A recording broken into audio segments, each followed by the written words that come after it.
This is another episode of the Backstage Sports Podcast. I'm Joe Conor. I'm JT Harker. And today we have another very special guest. This is a super special guest. So I say we have a special guest every week, but this is family. This goes back. This is deep roots. This goes back to Berkeley days, the college days, day oneers. He's one of the day oneers. He's also like a version of me on steroids, much better at everything.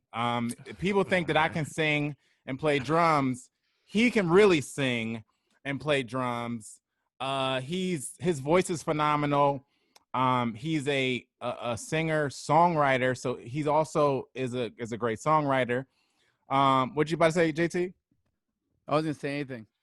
You look I was thinking a lot of things. I was gonna say if he thinks Michael Jordan's the greatest basketball player of all time, I have a spot for him in my band. Well, here's the thing. I don't think he does. Otherwise, he probably could take my job. He is a phenomenal singer, songwriter, and drummer. He's toured the globe with all types of artists as a drummer, but he is his own artist. He goes by the name of Smithsoneon. He has his own album. His first album, Dimensions, that he put out was amazing. So if you guys are curious about the music, go check it out. But he's also a lead singer of the band called Freelance, which if you're a musician, if you are in the network, you've heard of Freelance or most of the members of Freelance. He's the lead singer of Freelance. Their latest album called Yes Today, also amazing. So you guys should for sure go check that out. He is Tim Smith. Welcome to the show, bro. What's up, man? What's going on? Yo, so glad to be here. Thank you for that amazing intro. I haven't had an intro like that the entire quarantine. So like I'm loving every bit of that right now. we like to respect we always say we respect the resume on the show. Appreciate it. Okay, so there's a lot going on. We got a lot to get into. There's a lot going on. But before we get into it, can you tell us a little bit about what's life in the quarantine, in the pandemic, in the apocalypse for you? Has changed so much for us, especially in the business, in the entertainment business, in the music business. Everybody has a new normal. JT is doing sports cards, and we also started a podcast in the middle of the pandemic, and I'm doing more production. I have a splice pack out. Go buy my splice pack. So all of these things are changing and shifting in lives of people in the industry. So what's it been like for you? Man, for me, I've actually been trying to figure out other things that I can get into that can kind of coexist with my music, coexist with the gig life and just everything, ways that I can kind of enhance myself, things that I might not have been putting off when things were, when life was still happening, like when we can actually, work and do what we do. So things like investing, I've been like, checking out, a lot of stuff pertaining to investing, whether it's multifamily units or the stock market, specifically. I've been getting into options and things like that. So that's been like super fun, like, just learning things.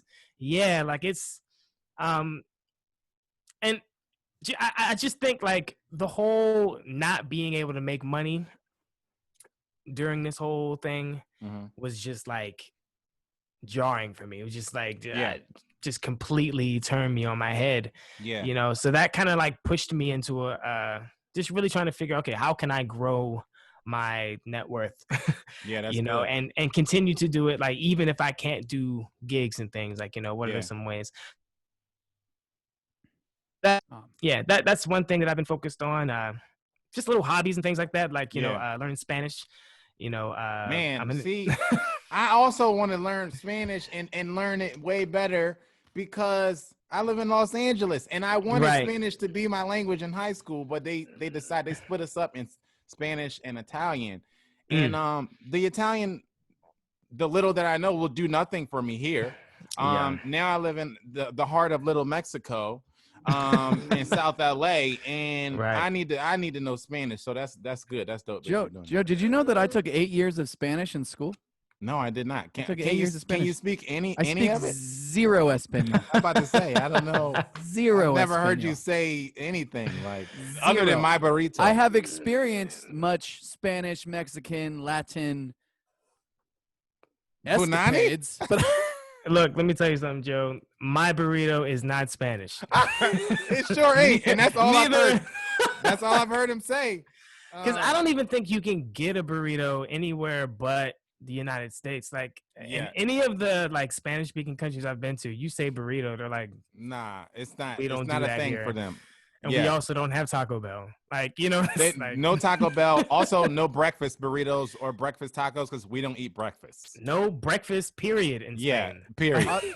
Austin's They just favorite skip thing it. right now. Austin's favorite thing right now is this LeBron Taco Tuesday thing. You know what I'm talking about, Joe? Of course, because he loves the goat. Oh my God! So he just keeps playing it, and so tonight we're actually doing Taco Tuesday, but we're not doing tacos. We're doing So are we. nachos. We're doing nachos. Oh, that's awesome. Nachos, but no it's doubt. inspired by the LeBron James. You know what I'm talking about, though? Yeah, of course. the Taco whole Tuesday. thing that's big. Yeah. No, but you know, I'm talking about the LeBron Yes, James the thing. Taco Okay. Tuesday. Of Exactly, course. exactly. Yeah, he 'cause thinks it's the funniest shit ever. he invented Taco Tuesday. He thinks it's so funny. Yeah, he's the goat. So, Makes me sick. okay, let's jump into it. Yeah, are we drinking? What are we doing? Yeah, we are. So listen, guys. Speaking of Mexico, Speaking of Mexico, it is taco. If you guys are avid listeners, you know that we film on Tuesdays typically, and then so you're listening to this on Wednesday, but we filmed Tuesday. But we filmed a little late today, so it's happy hour, and it's also Taco Tuesday. So cheers to the fellas I Cheers. in the backstage, guys. and cheers to you guys who are listening. Okay, let's get into it. I wish I had whiskey. I have whiskey right now. That's what I'm doing. A little bit of makers here. If I had more time and I wasn't running late, I would have picked some up. There's plenty here ever since Woodford March. Reserve, give us a sponsor. Oh, there it is. Shout out to our other kind of unofficial sponsor, the peanut butter whiskey guy, Screwball. Screwball whiskey. Peanut They're- butter whiskey? Dude, have you ever had Screwball? I don't think, I've never had it. Do it. You're welcome. Joe, It's amazing. Joe's about that life. Dude, He's it's all about that life. it's literally like, it's amazing. And I'm not a big peanut butter guy. Like, I never was like a peanut butter guy, like peanut butter flavored anything Right. or anything like that. But It is we had good. it one time. Todd, our old bass player, like tried it one day. And he was like, "Yo, you ever had this peanut butter whiskey?" And I'm like, "Nah, like that sounds weird. Like, no, I'm good." And then I tasted something. I'm like, "This is it."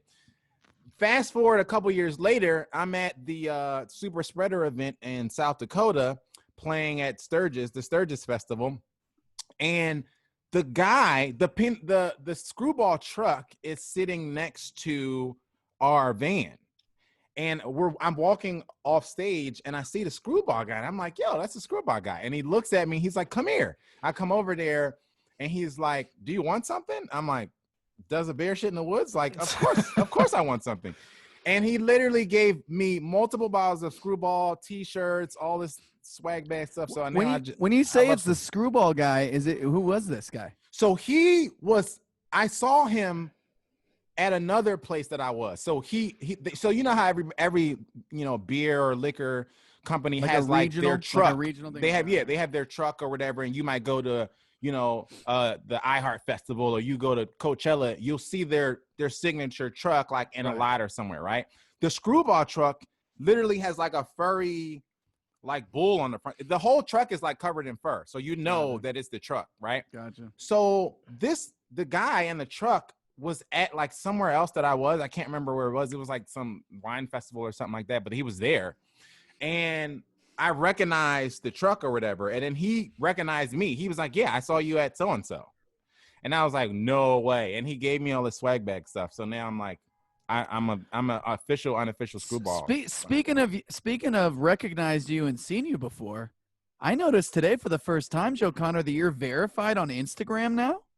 I am verified on there it When did is. this Wow. shit happen? When did this occur? It was the Screwball, honestly. Like, it was a Screwball sponsorship, No, Instagram, Wow. they called up. Okay. So now I'm here. They're a couple years late. I should have been fucking verified. Thank you, Man, Instagram. I've been slacking on even trying to get verified. I gotta make that. Yeah, they're happen. late, but they. I think I qualify now, Joe. Of course you do. I qualify now. Of course you do. You're No, but a host. so, You're what the are- co-host on the Backstage Sports podcast.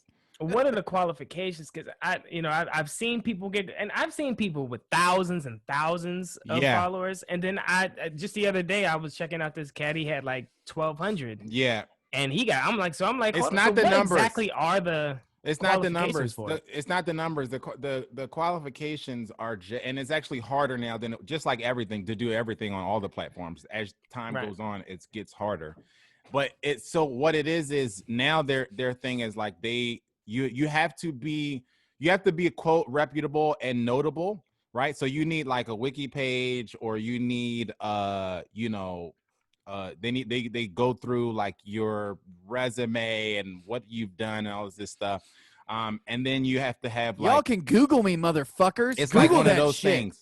Like they like, can we Google you or no or whatever? So it's not like a numbers thing, because otherwise like every Instagram hoe on Instagram would be verified. So they do this deep dive and like make sure that. Let me ask you this: when you're verified, what do you get to do? Like, is there a special like is there like a pornography section of Instagram you get to be a part of that no one else? There is. I'm sure your DMs go way up. Yeah, your DMs because they give you Instagram bought OnlyFans, and they give you a free OnlyFans account, and so you get to use that. And then just a little innocent fun. Yeah, no, in reality, it's like the small shit that they block like you from doing. Like you can't have a swipe up link tab on your Instagram unless you're verified, or unless you have like over 10,000 followers, something like that. Like there's a bunch of stuff. There's a bunch of like logistical stuff that you can't do if you're not verified. It's stupid. It's like, come on, guys. It's like ridiculous. It's ridiculous. Okay. I still want it though. Let's jump into the game from Monday Night Football. Was amazing. It was like, people are calling it an instant classic already. I don't know if I would go that far. I mean, it was pretty crazy. But people are calling it instant classic. The Ravens and the Browns. The story of the game for me was Lamar Jackson running to the locker room looking like, I'm gonna be honest, like he had to take a shit. It came out later that it was that he's calling it cramps. Cramps, right? But if you saw him run to the locker room, and I thought it was just me until I logged on Twitter and I saw a tweet from Adam Blackstone that said, "That's definitely I got to take a shit run." And I'm like, for sure it is. Like if you saw the video, he definitely had to drop a deuce. Yeah, I didn't see. I was looking. So when you sent me the information, I was like looking for this video and I could not find it. It's everywhere. I don't know. I just log on. Are you still on Twitter? I'm on Twitter. Yeah. Hold on. I'm about to pull it up right now while I'm talking to you. It was trending. It was trending on Twitter. And it's just a video of him running to the locker room. But he has that like, I'm clenching my butt cheeks super tight run. You know what I mean? And it's like, oh, okay. He's lying. Like those aren't cramps. Like those aren't cramps. You had coffee before the game, bro, and that shit ran through you. Let's talk about squeezing butt cheeks for a second. Oh, okay. A little off topic. Go there. And this is just completely off topic, but let's have a little fun. How do we feel? And I go back and forth, and I think it's a taste thing, and I think it's a matter of it being tastefully done. But how do we feel about fake butts? Like injections. I'm not gonna lie. I'm not down. And I had this. It's ironic you bring this up because I had this conversation with a group of friends just like a week ago, and I'm not really down with the needles, the lip injections, the butt inject. Like I'm not really down. It looks super fake. 90% of the time, it does not feel good. Right. And it doesn't shape well. Like a girl who goes to the gym because that thing is like it's shaped. You know what I mean? It's round. It's literally a round. Like, but when people get injections and all this other stuff, it's like it's shaped like a pear or like a heart upside. Do you think it's like when weird? Because I was on Hinge the other day and this girl's butt, like she was good looking, and I was like, there's no pics of her body, and then I got like a side butt pic, and I was like, this is real. and she was like, it was like not the girl you would guess would have the fake ass either. She was like not. I don't even remember what ethnicity she was, but she was like a skinny white girl, like a normal looking chick. And Yeah. all of a sudden you saw this picture and it was like, this looks stupid. But what if it doesn't though? Like what if it's tastefully done to the point that you don't even know? Like, I are can you respect that. Are Like you Kylie, just not down with it being overdone? I don't like the overdone. Like you shouldn't look like Betty Boop 2020. That's I don't like that. You know what I mean? Yeah. Once I can see that it's not real, it Yes, I automatically shouldn't be able to turns me tell. off. I shouldn't be able to like tell. if I can if I can tell if I can't tell, I don't care. Yeah. But if I see it, it's like to me, if a girl's got a banging ass, there's so much that girls could already do with the types of jeans they make now and Yeah. Spanx and all this other shit that it was already getting kind of unfair. Yeah. But if I can tell just by looking at your butt in It's clothes, not done well. or I'm even questioning it. If Yeah, I'm no. even questioning it, if it's real and it doesn't look real, I don't like it. Like it can be real, Right. but like Yeah, but it need to look good. Period. it's That's the gotta look thing. good. It should That's the look thing. good. It's And- just and about looking good. Exactly. And my issue isn't that you have a artificial enhancement. My issue is that most of the time it doesn't look good. If everybody who had ass shots looked amazing, I'd be like all for that. Right. I'd be all for that. let me ask you this: Are you a fake boob guy? No. I say so. You don't like the fake already? It's just I'm a texture guy. You know what I mean? Like I feel need you. it. Most fake boobs also don't feel great. They're kind of hard. Yeah. You See, know, I'm down with the hardness on the tits. I'm down not. with the hardness. I'm not. Interesting. Your tits should be. You know, they say that laying your head or holding or grabbing or squeezing a breast reduces stress levels. This is look it up. This is a fact. I did not make this up. So does smacking a fat ass. They're saying it reduces stress levels, right? But if you I'm talking can't, about smacking if it. you- You got to give it a legit. but the issue handprint is on the ass. no. The issue is if you can't get that kind of rebound, squishy action from it, you're not actually reducing anything. And so if it's just like it's just palming a hard. basketball, It's like not the palming a basketball, vibe. It's not the vibe. You don't get the stress relief. No stress relief at all. So that's why. What about what if you're busting a nut on the fake boobs?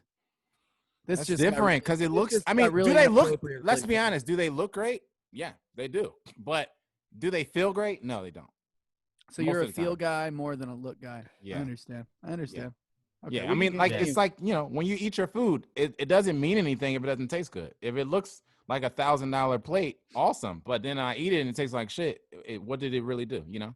I understand. Okay, so I we got understand. off the rails, but so Lamar Jackson looked like he had cramps. That was the story tonight. Okay, the question here is though the Browns, and this is going to be kind of a running theme for our football section. The Browns are 9-4. Cracking another beer.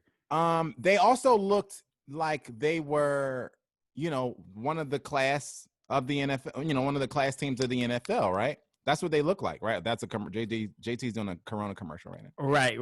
That was crispy too. We need to sample that. That was extra crispy. The Browns look like they were the class of the NFL, right?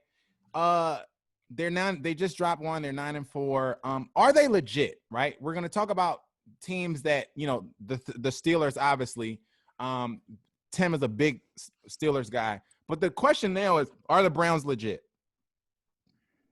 So I'm going to start with a question for your question. Yeah. And I want to know, before we get into a heated debate, which is very possible on this show, I want to know what the fuck legit means, because we had a debate and there was a huge discrepancy that I realized later on what contender even fucking meant.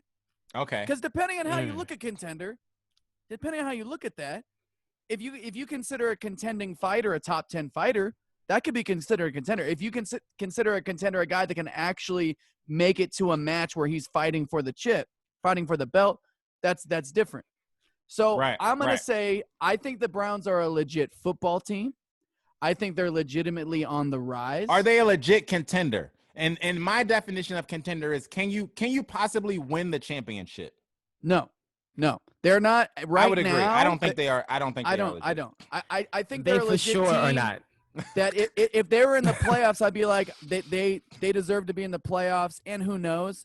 But there's a big difference between who knows once you get to the playoffs and can you beat the Chiefs and can you beat the Steelers. Now the Steelers are maybe have a bigger question mark than the Chiefs, but I still consider them legit because of the season they put together and the coach and the quarterback and the talent they've got offensively and defensively. So you do think the Steelers being legit is another? We're about to get to that, but you do think the Steelers are legit? I know I skipped ahead, but I say the Browns are a legit playoff team, but the Steelers are a legit Super Bowl contender. One, because they're good, and two, because of the competition. It's them and the Chiefs, and I think after that it gets kind of slim. Yeah, Okay. I think with the Browns, it's like they've been good during the regular season. Yeah. They've been able to put together a season this is the best record I've seen them have in years. They should be celebrating like they're winning a Super Bowl right now. Like, you're right, yeah, right. I'm like, for me, I mean, so as a Steeler fan, I'm looking at the Browns. I see them every year. They're in our division. We are never concerned about the Browns. We're just never concerned about them. Even this year, really I think a shot. If you're from already. Cleveland, that's a low key shot. I'm just saying, like he's basically saying like you're a non-factor. That's what he's saying. It's kind of the truth. I'm not even going like off the top rope. I'm just saying, but the thing is, they are a solid team this year. They are a solid team. I know we beat them once. I'm trying to think. Have we played them twice already? So you played them. The Steelers played the Browns in what was it? Week. I'm about to tell you. It was like week 6 or 7, and they won 38-7. Like you destroyed them. It was bad. It was bad. I remember that game. And we'll probably play them one more. If we haven't played them twice already, we'll play. You play them again in week 16. In week 16. All right. So I mean, honestly, I'd be interested to see how that game goes. The thing about our divisional games is that they're always normally with the Browns. It's either we demolish them or like it's like super close. Yeah. And all the Steeler fans are like, "What the fuck is happening? Like, how is like we're just always how is this? Fuck is a Brown? What are we doing? What's happening? What the fuck is a Brown?" So like that's kind of where I am with the Browns. But I think in terms of them being a contender, they're not a playoff team. Like I don't see Whoa, you went playoff team. That's what I'm saying. I don't see them as a playoff team. Like so I see them making it to like wild card. Maybe even getting past the wild card, but like I don't know because you're saying you don't see them winning in the playoffs. Exactly. I don't see them as a team that can that can perform it. That can perform in the playoffs. Yeah, I agree. It's interesting because they're kind of like they're a really good team. It may not be the best comparison, but they're kind of, and I haven't watched enough of them, but they're kind of like the Bucks in the NFC. But the difference I would give is the coach and the fact that Tom Brady's at least been there. With Mayfield, he hasn't been there yet. So you're going to throw him into the situation. Yeah. He's finally winning some games. They've got some confidence, although they've had some bad losses this year. Are you going to put your money on Baker Mayfield? Most of us would not. Yeah. So yeah, but hey, again, if you're a Browns fan, this is amazing. You're not even all you're doing. You're literally just orgasmically celebrating all season. Because but remember, last year was supposed to be the year, right? Yeah. Last year was the year they were going to fight, and the year before that was the year. They've been having the year for like my entire adult life. They have. No, I don't remember when the Browns were ever. I think they've been in the playoffs once since I've been alive, Joe. Yeah. Maybe when I was little, maybe they had good. It's rough. 80s. Yeah, they've been. Maybe. I also just realized as I'm drinking my beer, I might be drunk, but I just realized that Jim Brown is one of the greatest running backs of all time and played for the Browns, but I never put together the last name being Brown that played for the Browns. Right. Yeah. Well, okay. that was the discovery you just had there. Is that weird? It is weird. Yeah. It's weird. Have you ever thought about that though? The Jim Brown. I actually have thought about that before. Why have I not thought about that? I have, yeah. No, actually, as a kid, I used to think they were called the Browns because of Jim Brown. Him. Oh wow! I mean, it wouldn't as a young adolescent child, it wouldn't be. It wouldn't because of Jim Brown. He's the greatest thing to happen to them ever. Let's be honest. Easily. But then I found out that a Brown is a dog. Is what they call a dog. Yeah, that's a type of dog or something. But a Brown really isn't. I'll be a dog. I mean, how many dogs have you heard of that are just called the Brown. Like I That don't must be think an- that's like a that- thing. That must be an old school thing. I don't know where they got It's that a, from. I think it's like an English, like a British thing. I think think it's like it is. something that they did. That's weird. way Did they back play then. in Ohio? I don't know. Browns. That's weird. The Browns. Well, that goes along with that helmet because you could just see that as like an orange English flag they would put up to declare I don't war. see how they're weird. The Browns I are don't one of know. like the original. Don't quote me on that, football but like teams. I do know that it's supposed to be a dog. I just don't understand why. I don't get why. Super they- weird. I'm They're glad weird. we're having this conversation because I've always wondered why the hell they're called the Browns. It doesn't make sense to me. But here's the thing. So I agree. I don't think that the Browns are title contenders. I don't think that they are legit contenders to win the Super Bowl. I think they had a good year. I think that your comparison to the Bucks is actually, I think, really good. I think that they are the Bucks of the AFC. They're not going to win their division. They may, get in. There's also an extra spot this year. So we're talking about wild card and then the extra spot or whatever. However, that falls. Can I throw in something about the Bucks? Yeah. I looked at their schedule. I think they're not going to win the division because they lost twice to the Saints, but I think they might actually tie the Saints record-wise or be one game back, which is huge. Because I don't think they're going to tie the season. I don't think they're going to tie the Saints because I think the Saints have their games left are the Chiefs, the Vikings, and the Saints. I mean, and the Panthers.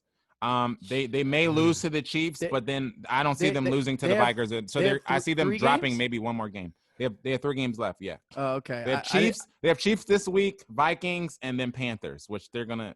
I can see them losing at least 2 of those games. Though. You can't see them. I can see them losing to the Chiefs, not to the Vikings or the Saints. I'd be surprised. And the Bucks also have an easy final 3 games. They do, but the Viking. I mean, the Saints would have to lose. They would have to drop more than 1 game for them. To catch. You don't think that's possible? No. I think it's possible. The man. Saints I just think it's lost to your possible. Eagles. Let's talk about it. That's what I'm saying. So But let's talk about that, okay? Because Let's that's talk next about on the that. rundown anyway, right? So the Saints lost to my Philadelphia Flying High Eagles. Okay, we're back, and they must listen to the podcast. Because Congratulations! I've been saying Congratulations! for weeks. Win number 4. That's right. Win number 4. And win number 4 was second the big place. One. It was second the big place. one. We literally knocked off the hottest team in the league and the number 1 defense in the league with a rookie quarterback. We do it again. I don't know how we just resurrect quarterbacks, but we did it again. Here's the thing, though, right? So I've been saying for weeks, put Jalen Hurts in the game. I said it. I might have started in week 6 because I was done with Carson a long time ago. We're in week 14. We're in week 15 right now. So I've been saying for a long time, I'm tired of watching Carson Wentz make piss poor decisions and literally throw wins away. They decide last week to name Jalen Hurts as a starter. I'm not gonna lie, I was nervous. I'm like, you know what? He is a rookie going into the game against the league's number 1 defense, right? But I also said to someone, all he has to do is not be Carson Wentz, and it would be worth us throwing him into the fire. Because all he has to do is – my biggest issue with Carson Wentz was him, holding on to the ball too long. We were the number 1 sacked – we had the number 1 we gave up the number 1 sacks in the league. And Carson Wentz is the number 1 turnover quarterback in the league, right? So all Jalen had to do, in my mind, before Sunday was not turn the ball over and escape from the pocket when the pocket was crumbling. Because when you have a piss-poor offensive line, you need a quarterback who can get out from under it, right? And in my mind, I'm like, he'll be fine if he just doesn't sit back there like a sitting duck and he doesn't turn the ball over. And that's what he did. He did more than that because he did more than that, which is why we won. But I have him on my roster in fantasy, and I wish I could play him at running back. No, I didn't. I mean, he got like over 100 yards, right? 170 yards. He rushed for over 100 yards. He rushed 18 times. Yeah, he did. 18 because our offensive line is terrible. And so that's telling you what the things that Carson Wentz should have been, because in 2016, 2017, Carson Wentz would have gotten out he's regressed to the point where, like, I don't know where he is mentally, but the old Carson Wentz would have also rushed 18 times because the offensive line is terrible. So we'd have been like, I'm bolting because I'm about to get sacked. I'm going to lead the league in sacks, which is what he's doing. And so to me, like the floor, like, I just felt like Jalen Hurts don't have to wow me. He just has to not turn the ball over, and he has to get out the pocket. And he did a little bit more than that. And so now we're back in the running of winning the division.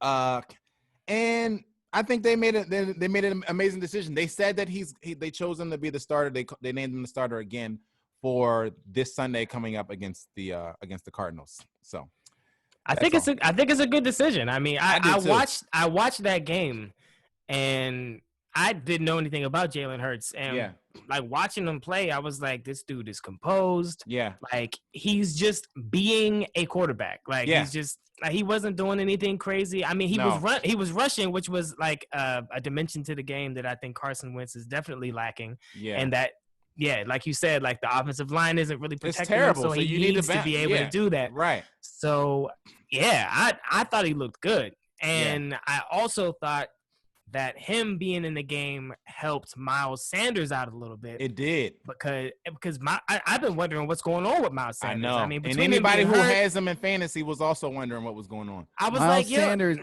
single-handedly killed my fantasy week. Yeah, he killed a lot of people's fantasy seasons. Killed my fantasy week. Yeah, I had him in one of my teams. But that game, he actually did amazing. Yeah.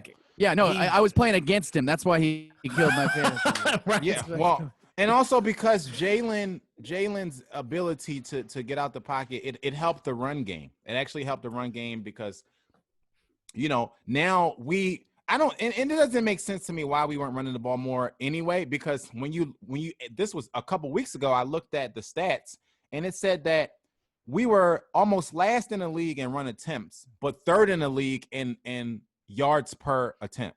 That doesn't make sense. Like if you're coaching and you guys you get paid to do this, and you have a week to prepare between games, and you look at the sheet and you see every time we run the ball, we're averaging 1,000 yards per carry, right?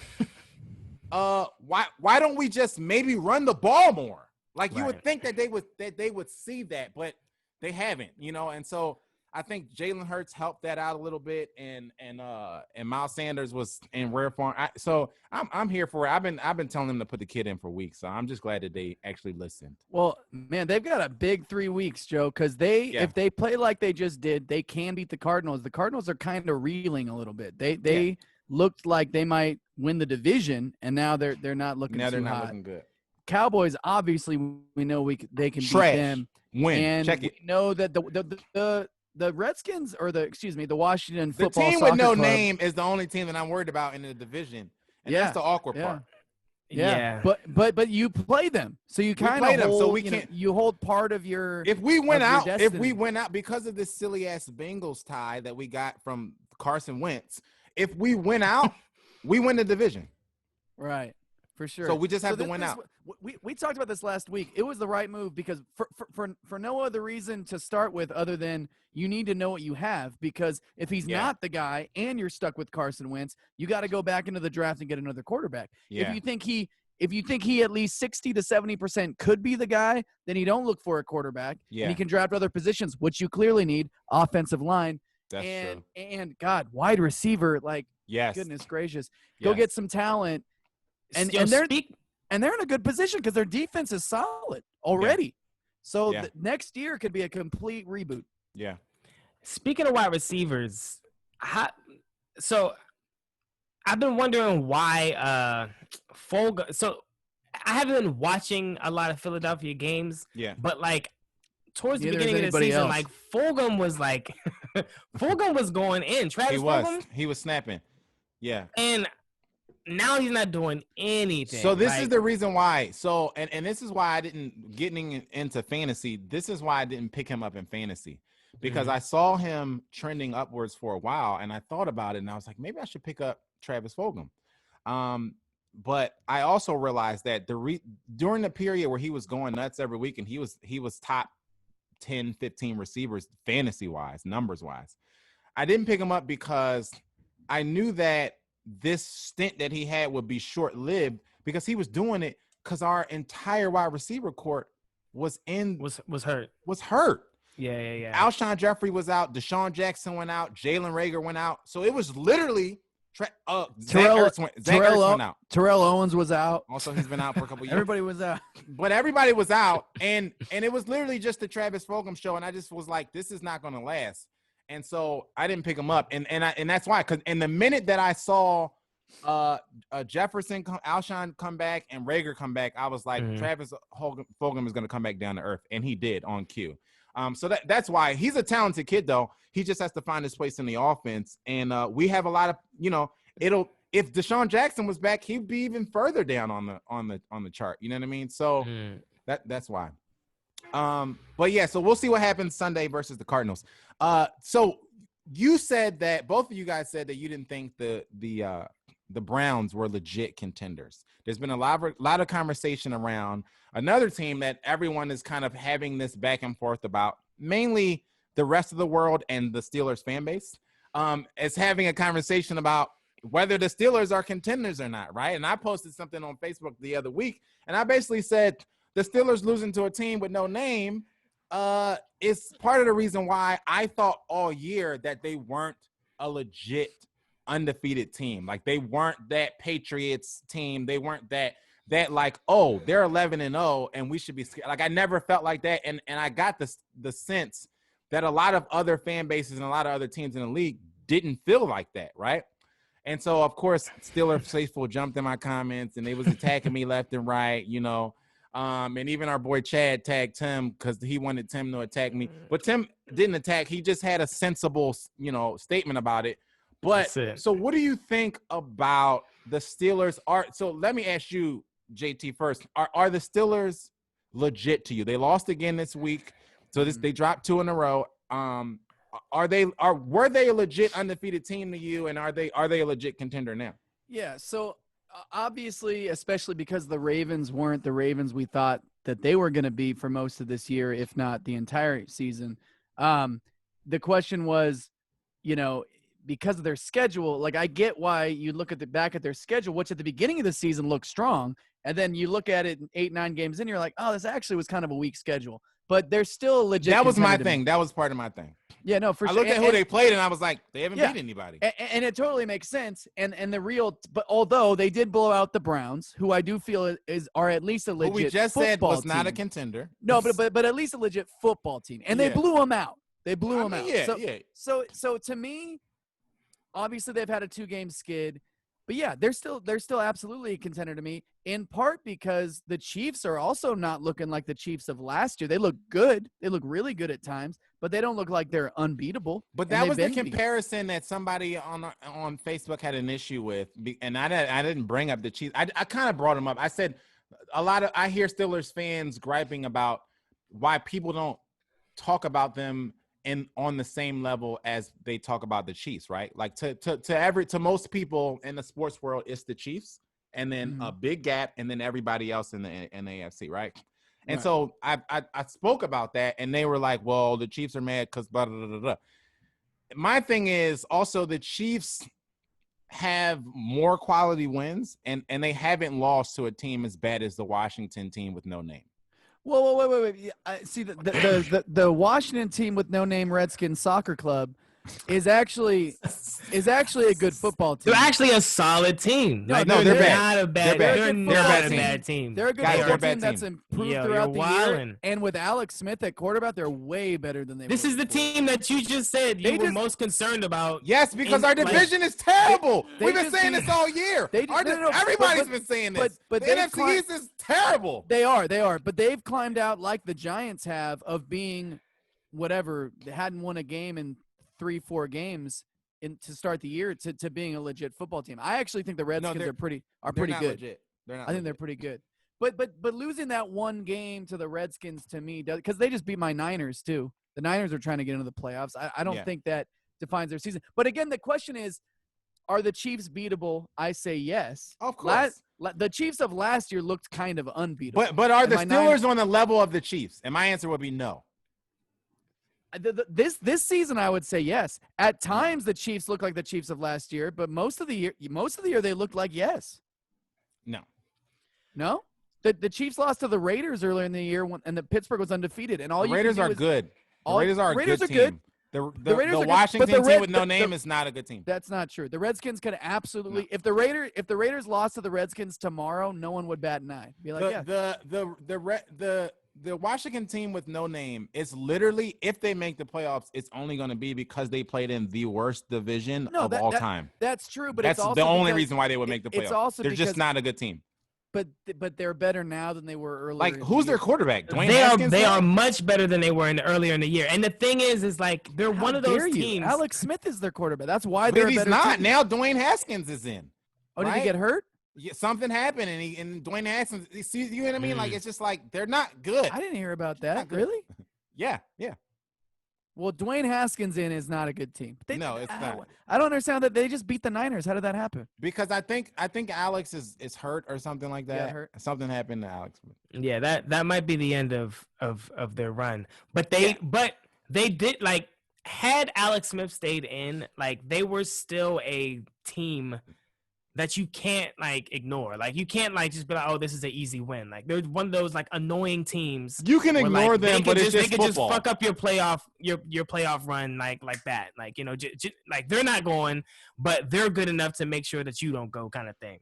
You know, which Okay. is actually and I'm like bringing up a traumatic experience from this morning because, like, I was in my playoffs. I was in my playoffs in Let's not fantasy, get dog. up on that. I'll go off on the tangent about I was this. It's just, I blame it. Let me tell y'all. So we're not Dog, gonna do this it. Baltimore Browns game fucked me up. Like, Yeah. it fucked me up. So dog, tell me 'cause, how. like, Tell us the ways. Cause mad players on the team just had like 20, 30 points. Like, Kareem Lamar Hunt went off. Nick Chubb Kareem went Hunt off. had like 30 points, Kareem Hunt went off. which is why I I'm lost like, one of my matchups.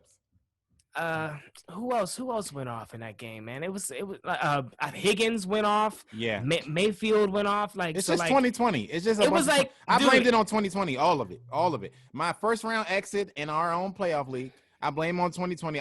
First of all, I lead the league in points, and somehow I ended up in 5th place, and then somehow I ended up getting bounced in the first round. So it's just because this year is a throwaway year, and so we should just throw the whole year away. And so that's what happened. Yeah, no, it definitely OD'd. But in terms of the Steelers, I'm just gonna go ahead and start off with this. Here we go. I knew this shit was coming. I'm gonna start off with this real quick. Here we go. You got to put that away. Let's just go ahead. I just want to start it off right. I'm gonna start off right. You can put that away. The Steelers, we're an interesting team, man. It's very hard for me to analyze the Steelers because you're jaded, because you're no, compromised. because the thing is, it's never a pretty thing. Whenever we have a game, whenever we make it to the playoffs, even when we won the Super Bowl, like, it's never been pretty. It's always been like, I hear that. Just like, this is not the best game. It's like, you know, it's like we bring out the ugliest in other teams, and then we always just have like an ugly style of play. It seems like we'll have like pretty plays, but like as a whole, watching a game, it's like, like, it's, you know, but like there are certain aspects of our play that allow us to win the game. This year it's been like the defense. Like, the defense has been smashing, and then we also do have like a really great. Has been cooking too.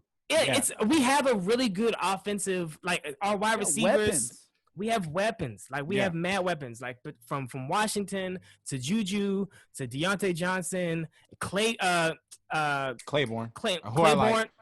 He's been going off. Like, they've been calling him the next Megatron. So, like, you know, there are like players on the team that are really good. And Ben, he just understands the offense so well. Like, he's not the greatest. He's old. He's old. He's definitely on the other side of the hill. He wasn't the greatest quarterback though when he was winning before. You know what I mean? He's big. He's got the arm strength. He was enough, much better than he is now, though. And he's savvy enough. But this is the thing. I'm going to name 3 teams, and then you tell me after these 3 teams who can even, you know, who you believe in the playoffs. All right? The Chiefs, the Steelers, the Bills. The Chiefs. No, I just said that. I'm sorry. After. Yeah. After those three teams, who do you believe in? And then the question for me, and this is kind of, and it's not always accurate, but this is kind of what I lean on when it comes to playoff football, when you've got more time to prepare and obviously everything's on the line. Right. You go with the coach, you go with the quarterback, you go with the defense. And in that scenario, for me, obviously we already know what the Chiefs can do, but I go with the Steelers in the playoffs over the Bills with the edge, and then that leaves the NFC, which I think everybody's beatable in the NFC. So I believe in the Green Bay Packers. I believe in the New Orleans Saints, right? Who lead the NFC. And I also think that Seattle has been on a little bit of a skid, but I don't think that they are. Yeah, I think they will bounce back. I believe in all those teams too in the yeah. NFC. I even believe in the Bucs in the playoffs in the NFC. And I wouldn't be surprised if the Bucs made noise. But I'm saying contender to get out of the AFC, and then obviously the NFC. I like all those teams you mentioned, but those teams are all beatable to me. I think you know what, and I think that everybody's beatable except for Kansas City. I feel like you don't think they're beatable. No, I don't think. I don't think that Kansas City. I think Kansas City would have to really choke hard. They would have to really self-destruct. That's what she said. To me, they're the okay, and that is what she said. But to me, they're the favorite, and they should be the favorite by a mile to me. And I think they would be the only team that if they got beat, I would be shocked. I wouldn't be shocked if Buffalo lost or Pittsburgh lost or even the Saints or the Packers. I wouldn't be surprised. I'd be surprised if Kansas City lost. I think Kansas City is heads. They should be the favorite, and they are heads. I'd be surprised if Kansas City lost in a 5-game series to the Steelers. In a 1-game thing, it does not surprise. I would be surprised. It's a 1-game series because I think that the Steelers are not Super Bowl contenders to me. So to answer the question before we move on, because we could talk about this forever, the Steelers to me are not Super Bowl. So there's only one. It's only the Chiefs. I think, according to you, the Chiefs are the only Super Bowl contender. No, for the AFC. There's only one team coming out of the conference, right, and it is the Chiefs. But in the NFC, you don't think anyone has a chance either. No. I didn't say that. I said for the AFC, I don't think that the Steelers are Super Bowl contenders for the AFC. I don't think they are. And so I wouldn't be surprised if they lost or anything. And there's no shade to them. I think everybody, if you listen to multiple sports shows and commentators, and everybody has been calling them the worst 11-0 undefeated team for a reason. You know what I mean? Like, I don't think they were just, everybody's not saying it because to pile on Pittsburgh. They're saying it because they're looking at the schedule and they're looking at the games and they're like, okay, that team managed to finagle their way to 11-0, but everybody's not. What did Kanye say? If everybody's crazy, you're the one that's insane. Or Jay-Z said that. So it's kind of that thing of like everybody's can't be wrong. Everybody can't be crazy. You know what I'm saying? So Steelers fan base is, if everybody else is crazy, it's you. You know what I mean? Like, because it seems like the consensus is they are not all that they were, that their record said they were. You know what I mean? I think that was the consensus thing, and I think that there's merit to that. That's all I'm saying. My thing is I hear what people are saying, but it's not as if we didn't play good teams. And the thing is like, where a team is in the beginning of the season is much different than where a team is in the latter half of the season. A lot of that is because of injuries. A lot of that is because there's multiple reasons why. Like, some teams they just get better over time. Some teams they don't. So it's not your. So did you play good teams? Not really, and it's not your fault, right? Like you go back to their wins. But the they beat the Giants. So a team beat like the Broncos. They beat the Texans. They beat the Eagles. Terrible. They did beat the Titans. I'm saying, and they blew out the Browns, who are at the very least. So that's like two quality wins. Team. That's like two. But that's and they beat the Ravens. And then that's not a quality win. My other side, a quality win. Hold on, but my other side of this argument is that like football is not like basketball where like you have multiple games to like prove that you're the better team and like it like anything can happen in the NFL in a game. Anything can happen. Any team can win, and I think when the odds are like truly just 50-50, I don't think that you can say that like, oh, you didn't play any good teams, so like you're not in a good 11-0 team. I don't know. To me, it doesn't. I just think if way. you look at the quality of the opponent, you can kind of measure, whether that team was a quality win or not. I think that's all people are saying. When you look at their schedule and you go, okay, you beat the Giants, you beat the Broncos, you beat the Texans, you beat the Eagles, you beat the Browns, you beat the, so now this is through 5 weeks, and I haven't really gave the Browns was the first team that I got to, and what I'm saying? But you that was like had a winning record. You know what I mean? But you don't make your schedule though. You got to play who's in front I didn't of say you. it was their fault. I literally said 5 minutes ago that it's not their fault. Yeah, but I'm just saying that this is why I think people's argument about the Steelers have merit, because they finagled and this is why I think they fell, it looks like they're kind of falling on their face now. You know what I'm saying? Because they're kind of proving everybody right. Like everybody was just kind of saying like, okay, they're undefeated, but they're not really the juggernaut that their record says they are. And then they lose to the Washington team with no name. Then they lose, you know what I mean? And so I just am not surprised at what could happen and what's been happening with the Steelers. That's all I'm saying. And there's no shade to the Steelers. The analyst in me definitely believes that the Chiefs are more likely to make it to the Vegas Super Bowl. odds right now would be on the Chiefs 100%. Yeah, 100%. I'm just saying because all these other teams don't have the experience and don't have the coach and don't have the quarterback, in my opinion right now this season, to beat the Chiefs. All things fair. Pittsburgh, because of the experience and because I do think they're very good, if they're even remotely hot offensively, the Chiefs aren't great defensively. The Steelers are a top 2 defense, so the defense can help a lot. And then you know how these playoff games are. It could be one score. It could be they 2 were points, until they gave up 23 points to the Washington team with no name. But the Redskins. I'm telling you, every team can have a bad game. You're right. I'm not every team can have a bad game. And they also lost by 6 to the Redskins. I mean, that's a close game. You're right. We got to move on, but we got to move on. I hear what y'all saying, but we'll see how it plays out. I'm just saying I would not be surprised if they exited early in the playoffs.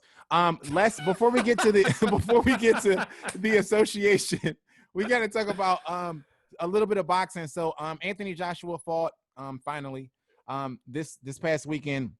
He knocks out Kubrat in the 9th round. And the talks between him and Tyson Fury's camp are heating up, whatever that means. I'll believe it when it's done. Make it fucking happen. Just make it happen. Just make the fight. Exactly. We've been talking about this fight for too long. There was a time in boxing, and it was like in the 1800s when fights would just be made. Just happen. People would make the fucking fight happen. Just make it happen. Like, I don't everybody's reporting about, they're talking after Anthony. He didn't need to knock out this guy Kubrat in the 9th round for them to go, maybe we should fight Anthony Joshua. After you beat Wilder, Anthony Joshua was your only other realistic competitor. So this fight should have been. I don't even know why Anthony Joshua fought this other guy. I mean, can I say two things that are very politically incorrect right now? Are we about to get canceled or no? Probably. One thing is that it's weird right now to think about, but that would be a heavyweight fight between 2 British fighters. Has that happened before? Yeah, I'm sure that's happened before. Really? In our lifetime? I don't think it has. I would guess so. I can't. That's crazy. I think off the top of my head, I can't think, but I would guess so. As a matter of fact, two English fighters. But on top of that, is it weird that I think one of the coolest things in the world is a black dude with a British accent? No, because I also think it's. That's fucking Let me tell dope. you. Can I tell you something real honestly? And because we're this deep in the podcast, I feel like I'm safe to say, because her friends don't listen this far into the podcast. So there is almost nothing hotter to me than a brown woman with a British accent. Oh God, yes. It's something. I don't know what it is. When we say brown, are we saying anything above my skin tone? Is that what we're saying? I'm saying a couple notches brown, above. Yeah. I mean, a brown. What? A brown British? A British? I agree. It's like a thing. It's like a little. It's an amazing thing. It's a thing, right? It's a thing. It's weird. I think she would even understand this. Sure. So, Yeah. Okay. But to me, it's not even weird because like so many Africans actually like end up in England it's not, and like so and it's colonized by England. Right. So like a lot of them have that English accent. It's just that's the type of English that they learn is British English. It's just so, super hot. It's out there. Proper. Yeah. Yeah. Just super proper. Super okay, so proper. they're hopefully this fight gets made. Furthermore, in the fight world, Jake Paul, let's get to that right now. So Jake Paul, you guys know Jake Paul wants to fight. He wants to fight Conor McGregor. This guy is quickly turning into a disgrace to my people. He is. And when I say my people, I White mean people white everywhere. people, and I also mean Irish people because I Also- am half Irish. Oh, did I know that? Did I know you were half Irish? Maybe I don't think I knew that. So Maybe you learn something every day. Jake Paul has been calling out Conor McGregor since the Nate Robertson incident. We'll call it an incident. And he continued on today. So if you are not watching, we have pulled up a video that Jake Paul recently released. Let's listen. Let's watch. What the fuck is up, you Irish cunt? Good morning, Conor McGregor. I know you're probably beating up old dudes in a bar right now, or maybe you're jacking off because you're sick of fucking your wife. I mean, she's a 4, Conor. You could do a lot better, but happy Monday. My team sent you a $50 million offer this morning. $50 million cash, proof of funds, the biggest fight offer you've ever been offered, but you're scared to fight me, Conor.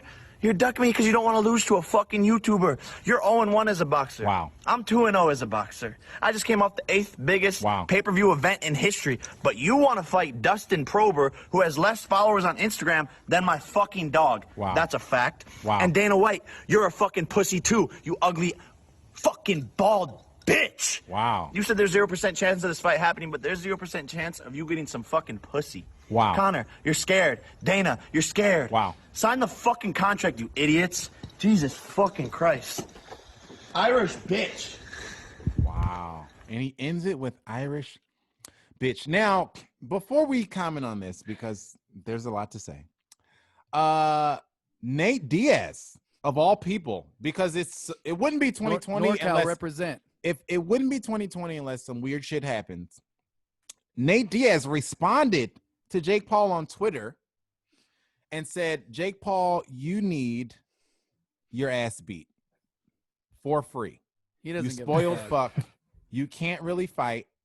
Dumb shit. You're going to end up with your ass whooped for real somewhere. Talking and shit when like he that. says for real somewhere, he means if I see you on the street, If or I anyone see you in the sees mall, on the street, which I did you're see getting Nate, your ass beat. which we did see Nate Diaz in the mall one time. I do. I have a picture with him. Yeah. Shout out. So Conor McGregor fighting Jake Paul. Jake Paul calling out let me tell you something. So I'm not that old, but I'm old enough to remember when wives and children was off the list. Like, you ain't supposed to be talking about the women and the children was supposed to be exempt. So Except for Mike Tyson. I just feel like Except I feel for like Mike nothing's Tyson. off the table now. Nothing's off the table. That's 2020. People going 2020. People saying whatever they want to say. Wait. Mike Tyson told Evander Holyfield in like 2000 he was going to eat his. He wanted to eat his. Yeah, he did. But Mike Tyson's always been Mike inappropriate. Tyson's also insane. He's always been inappropriate. So. Yeah. That is wild. Yeah. Man, I do remember that. Oh God, that is just. Do you think Conor should take this fight? So,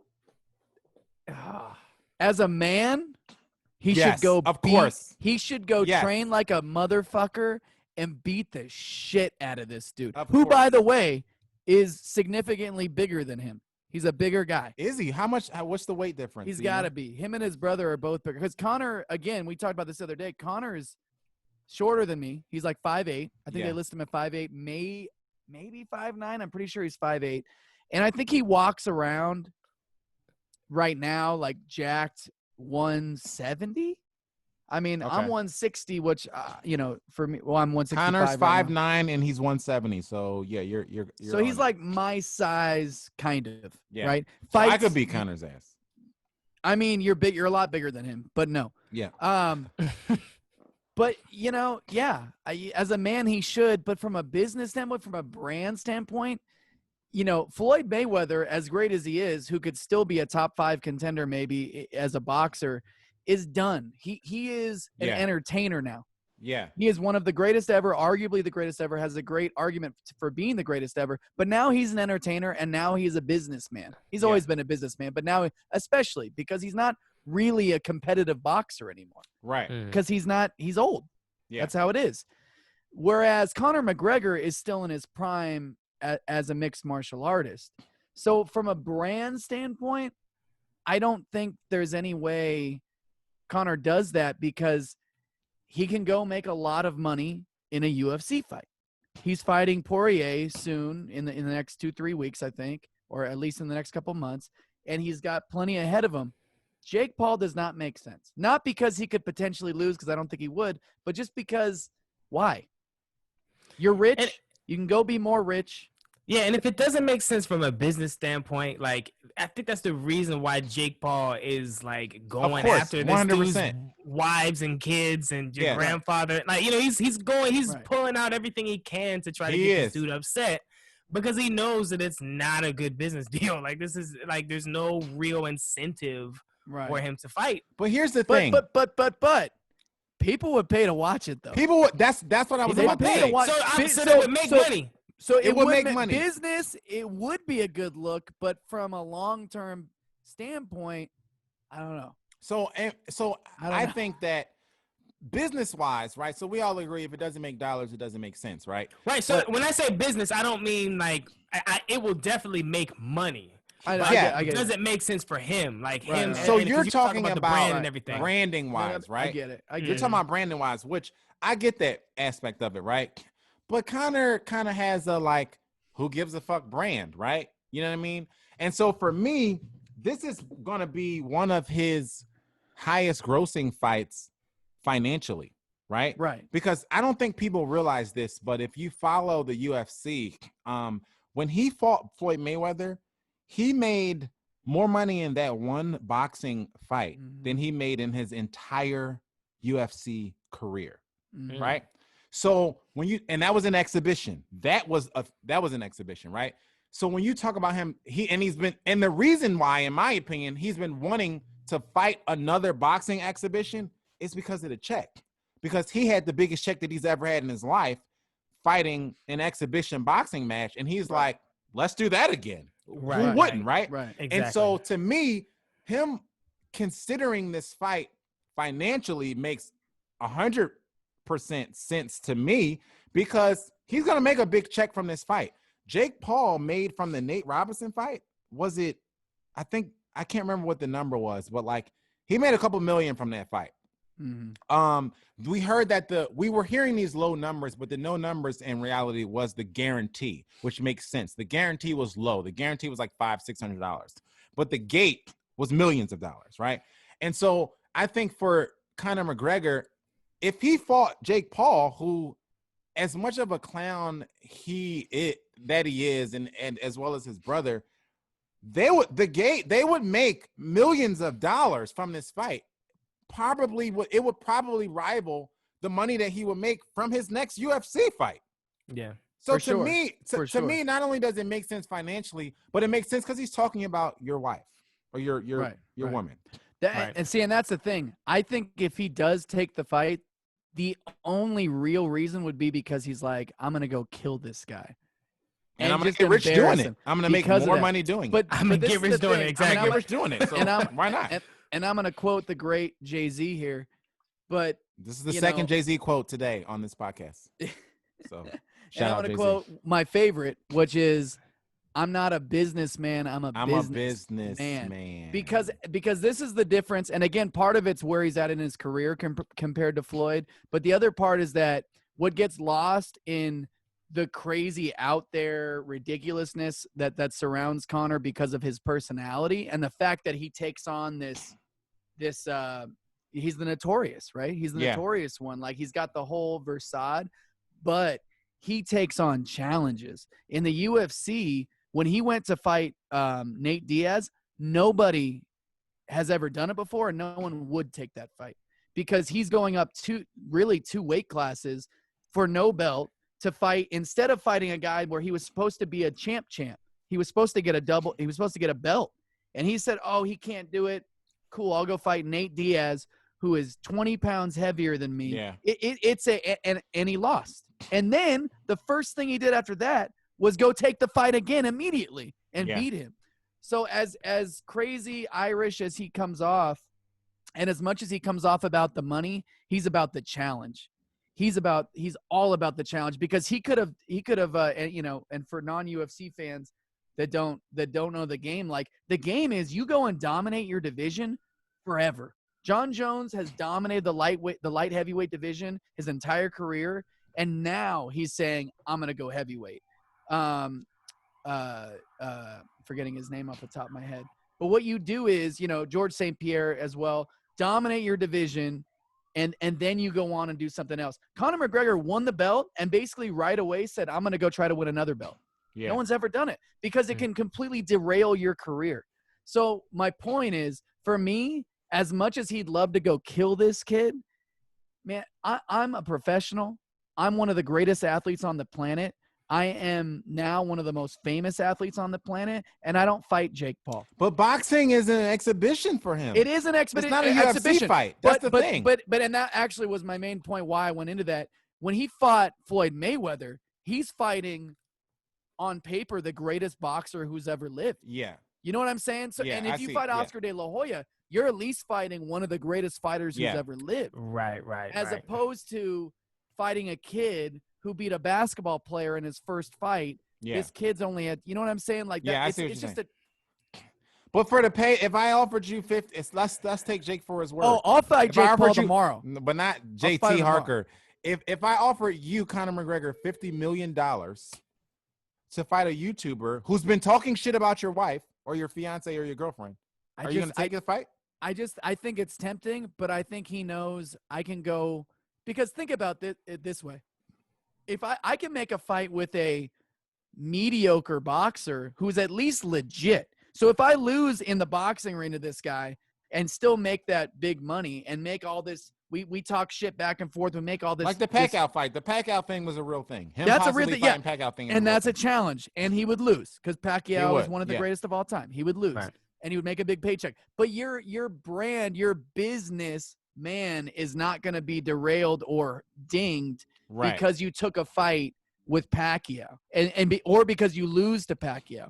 With Paul, you could beat him effortlessly with your eyes closed, and it doesn't do any. If anything, it just illegitimizes what you do. Yeah, that's the thing I was thinking too. Is that the money's there? It's not even the money's there, but that's all that's there. That's really all. I mean, you're right. And the hostility. The hostility is there. Hostility you talking about mines. I'm gonna fight you in the street for free. But but so that might just be what needs to happen. Like, we already making money. Like, let me just find you in the street and we can handle it there. Maybe he goes in and says, "I'm gonna destroy this kid. I'm not just gonna hurt him. I'm gonna try to murder him in the ring, right? Mm-hmm. In a sport that I don't really do, and I'm gonna try to do it so bad that no one will ever want to do this again." Maybe he does that. I think that maybe he does that. Maybe he does that, but I also feel like it's possible he just takes it because it's in high-paying boxing exhibition. And how many boxing exhibitions can he get outside of Manny Pacquiao? Who's the other boxing fight for him? And I know that he wants to do it because he makes a lot of money doing it, And so I think he could make any boxing fight happen. Like because that would be huge. He doesn't have another realistic opponent. No. But I'm saying if Conor McGregor called out, you name the boxer and said, "I want to fight you." No, they don't. An exhibition. Floyd fought him because Floyd, by his own admission, is the black Conor McGregor, right? So they're both loud and that's how they make their money. But there's nobody else that in the boxing game that would take that's that type of person that would take it because they're a personality. And they you know what I mean? Like But from a money standpoint, if you find the right personality we're gonna. It's hard to, but you need to find Floyd work because the personality's matched. But who's he gonna fight where the personality matches? But if he fought Pacquiao, that'd be big too. It wouldn't be a big. That'd be Floyd. big. But that's what I said. That was not outside of Pacquiao. Who do we? Do you think people would watch him fight Oscar De La Hoya? Oscar's too old and too removed. I don't think Oscar would do it. But I don't think Oscar would take it. No, Oscar called him out. Did he really? Oscar wanted the fight. Oscar wanted the fight. But again, and because people will Oscar's a watch. big What name, people watch? Yeah, people will will watch. watch. Yeah, It's just not a lot, you know. But again, it's like it's the money might be there, but Conor's made so much money now, and he knows there's more money to be made. He's making so much money off his whiskey alone. That whiskey he's got, Proper 12, he's making so much money. Like he doesn't. Which I heard was terrible, by the way. I heard the whiskey was terrible. I've drank it. It's okay. It's okay. Oh, you had it? It's like a Jameson if you want it to not taste as good as Jameson. Okay, let's move on then. Bottom shelf Jameson. Let's go to the association. Connor, I love you. You're one of my favorite people on the planet. Please don't slap me in a bar somewhere. Maybe come on the show one day. Okay, so to the association before we get out of here. Yes. James Harden adds the Milwaukee Bucks and the Heat to his list of trade demands. Now, if you're not watching, I put trade demands in air quotes because he's not a free agent. And I think being lost in all of this is the fact that James Harden really has no leverage in any of this.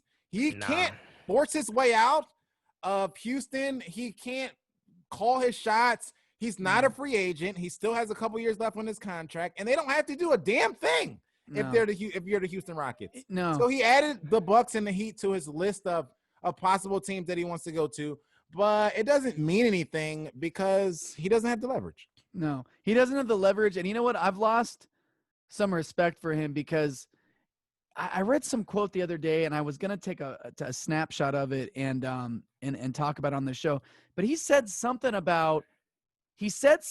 then they matched it with what he's doing right now. So he had a quote the other day, and they're matching it, and it's like he's acting like he's LeBron James in Cleveland, and you haven't the first time, and you haven't done enough to get me a championship team, and I got to go somewhere to make it happen. Yeah, that's what he's acting like, bro. You went to Houston. They've done everything. Where you, as the MVP, went into the playoffs and not just underperformed. You visibly, not inside so no one could see, visibly gave up. Not choked. You gave up. There's choking, and then there's visibly going to stand in the corner. I'm checked out. Yeah. You pay me millions of dollars, but I'm checked out midway through this game because I'm not playing well enough to win this game. Yeah. Then you make up for it. Respect. They get you CP3. You're on the verge of beating the Warriors because CP3's balling out of his mind. Literally because CP3 is there. Mm-hmm. Exactly. And I hate seeing this video over and over where you're slapping CP3's hand away, getting mad at him because he's willing to step up and tell you what no one else wants to tell you, which is you're not doing good enough. Right. And you're the best player on the team. Right. So I lose respect every day, and now we're making trade demands. You're getting paid a lot of money for a team that has not put talent around you. Right. You've got talent around you. Dwight Howard, Russell Westbrook, Chris Paul, they've done – I mean, come on, bro. I mean, PJ Tucker, Eric Gordon, Capella, they put guys around you. Yes, maybe It's you, James Harden. Because you're the best player. And if you're the best player, exactly. It's exactly you. True. It's I you. agree. And it's not a diss on him as a player. He's a phenomenal player. But don't act like you're that's what I don't like. The disgruntled athlete thing. Like it's their fault, not you. That's what I don't like. Yeah, he's had plenty of guys around him to make it happen, and he just hasn't made it happen. And I'm like, even if as I'm looking at some of the teams that he's considering, I'm like I feel like people feel like they have to go somewhere to make it happen, and it's like I feel like he's the kind of player where it's like it needs to happen around you. Like, you have an organization that supports you and that, wants you around. They brought John Wall here because of you. Like, that's what I'm saying. They brought John Wall, who's a good player. John Wall he's not as good. John Wall is not talent-wise. Is he on the level of Russell Westbrook? No. But is John Wall an absolute bona fide all-star phenomenal player? Yes. Yeah. So you have a championship type of contending. Right. You not to mention Boogie Cousins is there and healthy. Right. One thing you can't say about Morley and what he did with the Rockets and the Rockets organization as a whole is there's teams that where you're just like, what are they doing? Like, what are they doing to get better? Yeah. Or there's the Knicks that have been in complete and the Rockets have been going Dude, they're that going dude, full throttle they for have James gone Harden. for it every Every year, offseason. for the Every past, like, season, 5 they're years. going for it to make you a champion. Yeah. Right. That's one thing you cannot say about them is that they're not going for it. The Yeah. Mavericks, what can you say about Mark Cuban other than he's always going for it? Always. Right? Yeah. Yeah. Like you can't be the disgruntled athlete. You should be very appreciative of what they've done to try Yeah. to make you a Mhm. champion. And if you want out, that's fine, but don't this is not the way I to think do it. it's weak what he's doing, not showing up and going to the strip. I mean, Very go weak. to the strip club, but like show up. You know what I mean? Yeah, go Like, to the strip club, but don't, yeah. have people sign waivers to not take video while you're there. Exactly. How about that? Get smart. The smartest thing that I ever heard a celebrity do is I heard when you go into, if you live in LA, you know about the famous Jamie Foxx parties. That's the first thing you hear when you get here is like Jamie Foxx parties is the party of the city, right?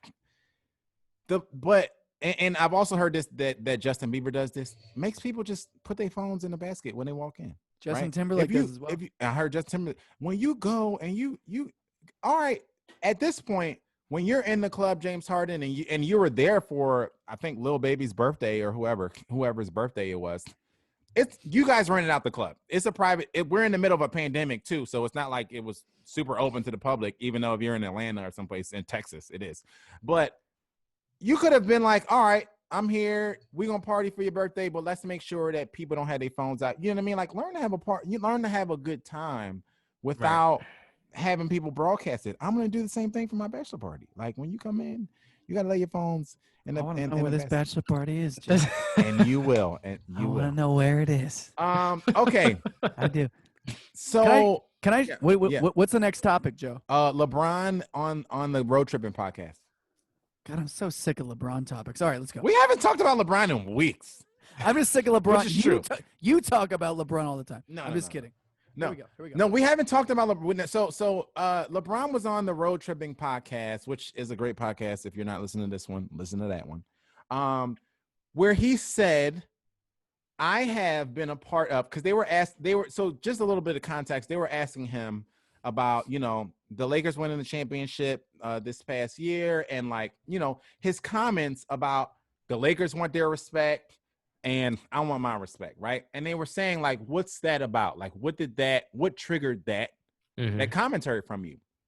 And he said basically something along the lines of, like, I hear you talking, I hear you chirping, and I've been a part of the two hardest championships in this era. He said the one was the 2016 versus the or was it 27? I can't remember. But the one versus the Warriors, and he said the one in the bubble. He said I've been a part of the two hardest championships in NBA history. And so he was like, I want my respect. Now this is championship number 2 on the hard scale, right? Do you guys agree that his championships against the Warriors and his championships in the bubble were 2 of the hardest championships ever won? No. That is that and this Explain is yourself. This you're is wrong. why You're wrong, and I'm going to tell you why you're wrong. This is why sometimes LeBron drives me crazy. He doesn't drive me crazy as a basketball player. People that are LeBron extremists, intelligent people, they drive me crazy. Not all of them. Joe has very good arguments. A lot of other people do not. Some of Joe's True. arguments, but most of them are good. And I could go into some things that were said the other day on Twitter that I was just like, why am I even engaging in this stupidity? But let's start with this. The answer is no, this is false. First of all, if you're saying it was hard because it was mentally and emotionally draining and difficult in the bubble, absolutely. And COVID was a tough year, 100%. The problem is everybody had to deal with the same things in the bubble. Right. So that you're adds to on it, the though. You're on the. It's not just his thing, but it was. No. But it wasn't the hardest championship to win because you had to go through.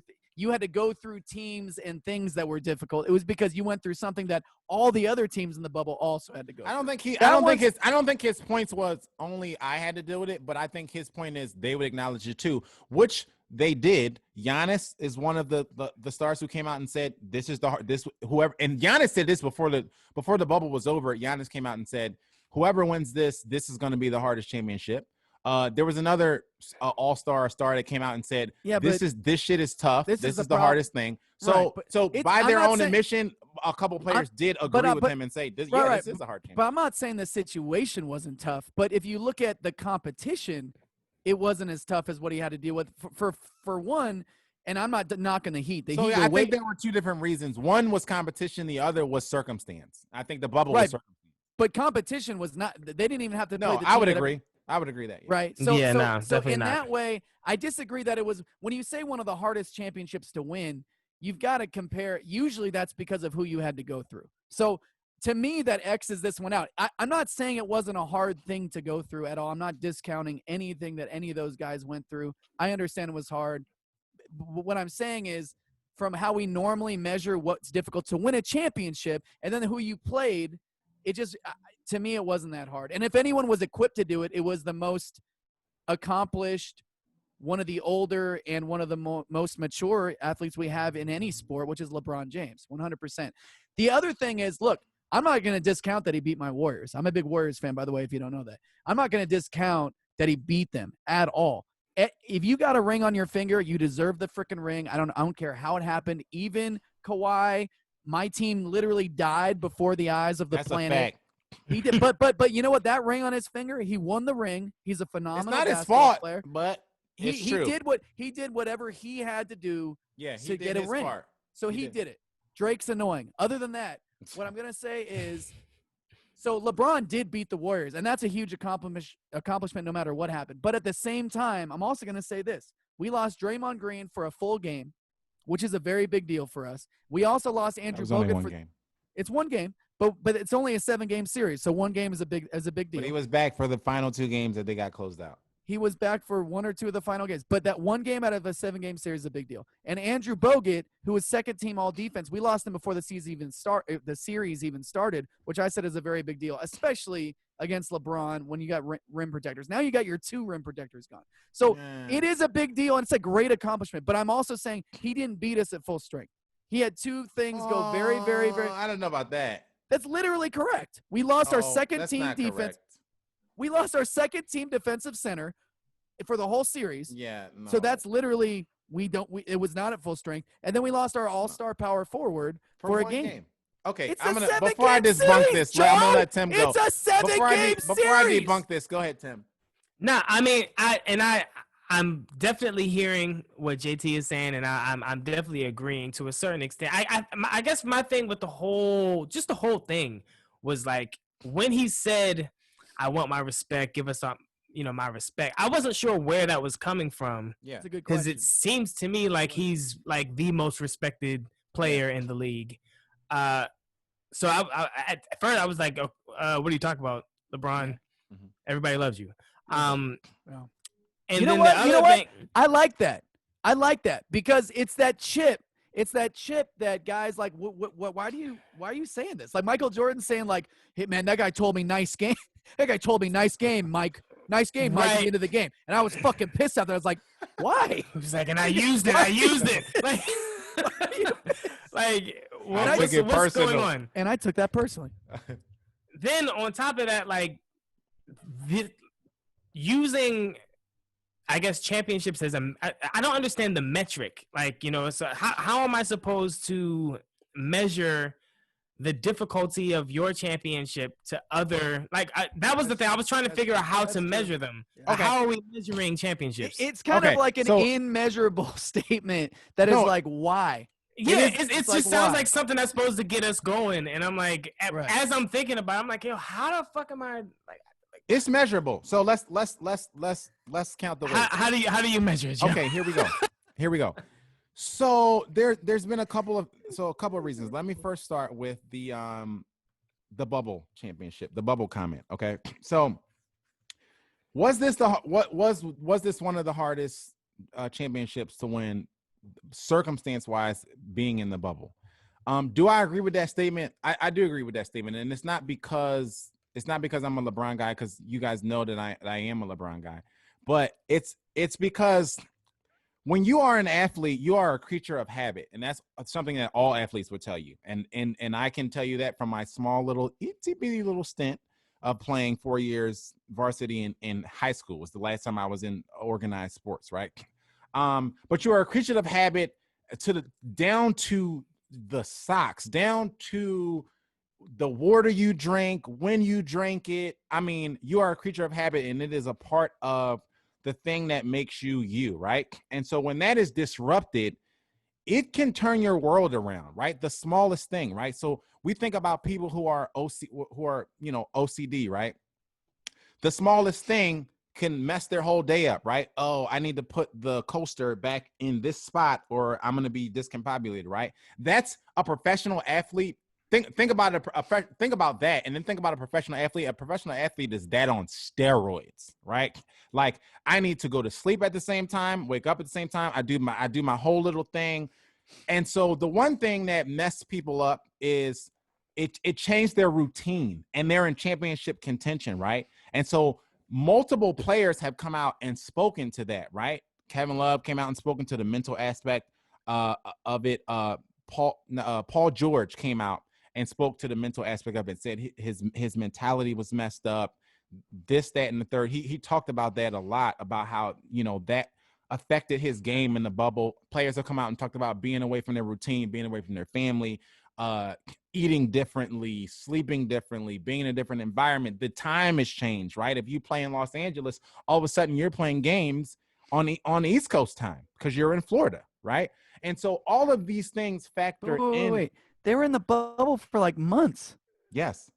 Yeah. They're in the bubble for months. So the time change has nothing to do with it. They've been there the whole time. The time change definitely has something to do with it, because now when you're in the playoffs, it is taking your routine away, right? So there is no going back and forth. And so if you live in Los Angeles and you're playing games at 2:00 in the afternoon, Los Angeles times, this is different for your body.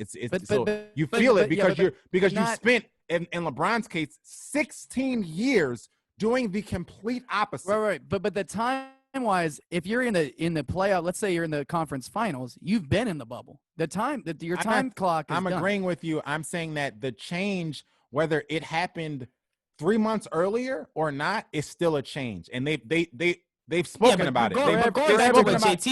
Going back to what JT was saying, though, like, this is a change that the entire league went through. I'm saying my point. So, like, right, if anything, my point it's right like, now is not about LeBron. It's about all of them. Because my point is literally that they have all confirmed this. Like, you can look it up. You can listen to them on podcasts. Right. You can listen to them in interviews. So this is, I haven't even gotten to LeBron yet.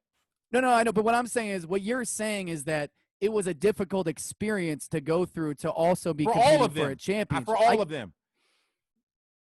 I don't disagree with that at all, but the actual competition of winning a championship, it would be the question, because it was difficult for sure. But they all had to do it.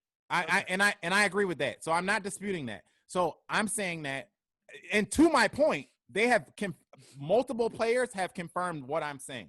Like, I don't disagree with that part. How them saying it's hard mentally, it's hard physically, because it's changing all of that, right? For sure. So that gives credence to the idea that this is tough. This is one of the toughest. Giannis, your league MVP, not mine, but your league MVP came out and said this is going to be one of the hardest championships won because of all of this bullshit that we have to go through. We're in the middle of a pandemic. We're away from our families. We're on different time.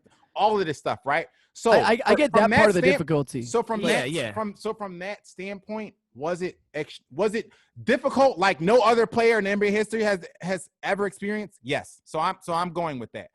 As far as the Warriors thing, as far as the Warriors competition thing, let's talk about the competition, and we can bring that up right here. If you're not watching, I brought it up. So this has a LeBron versus Jordan type of competition thing.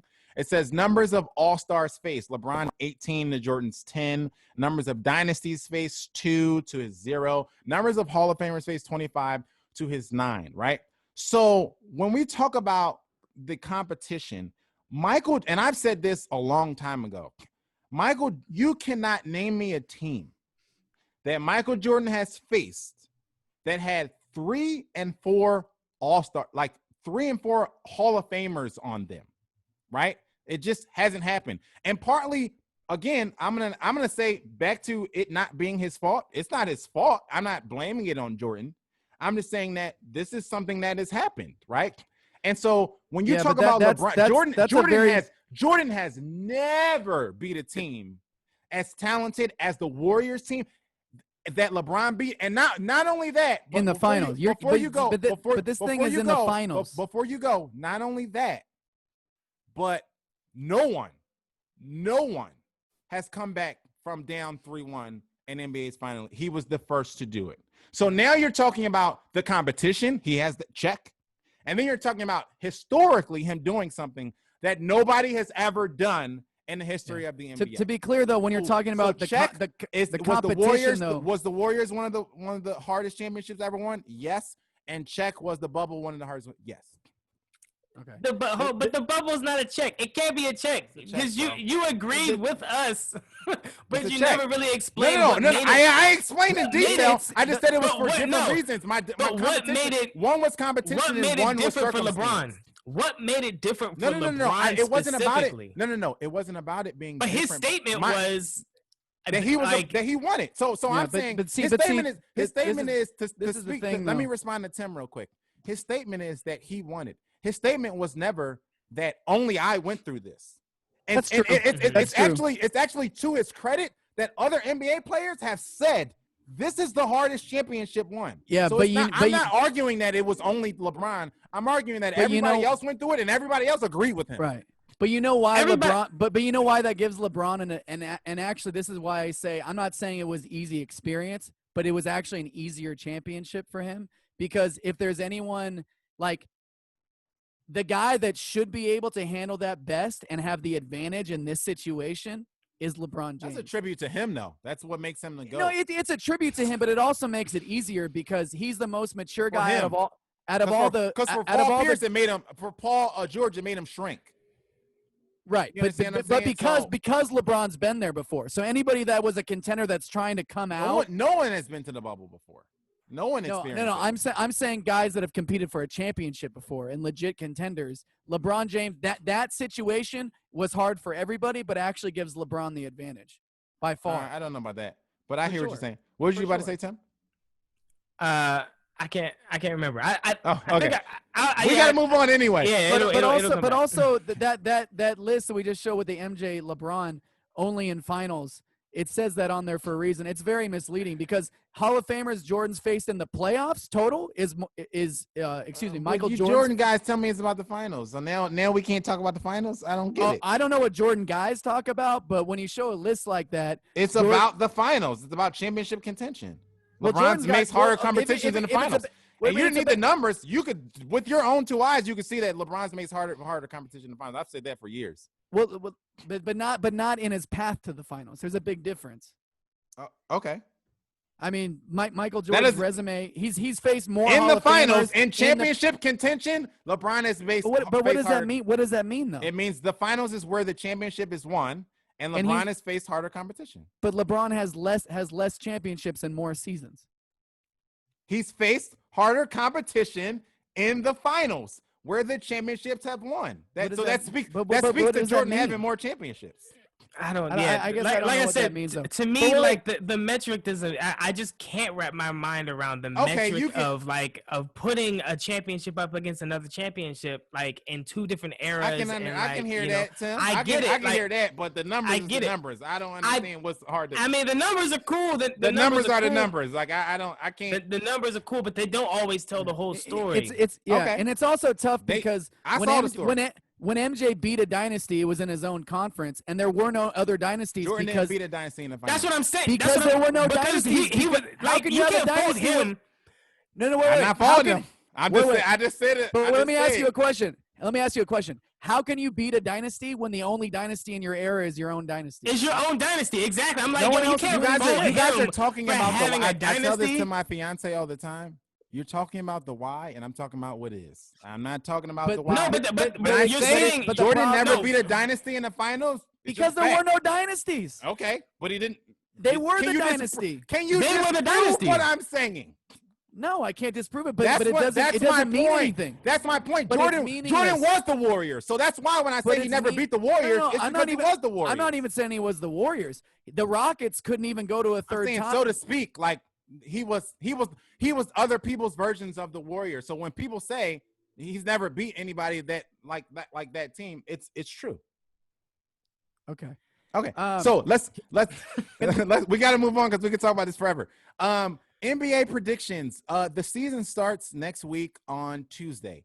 What are your predictions for this season? What are the I'm gonna start with this, Joe. Yeah. And let me know you can see this. Can we see this? Yeah, I can see it. Yeah.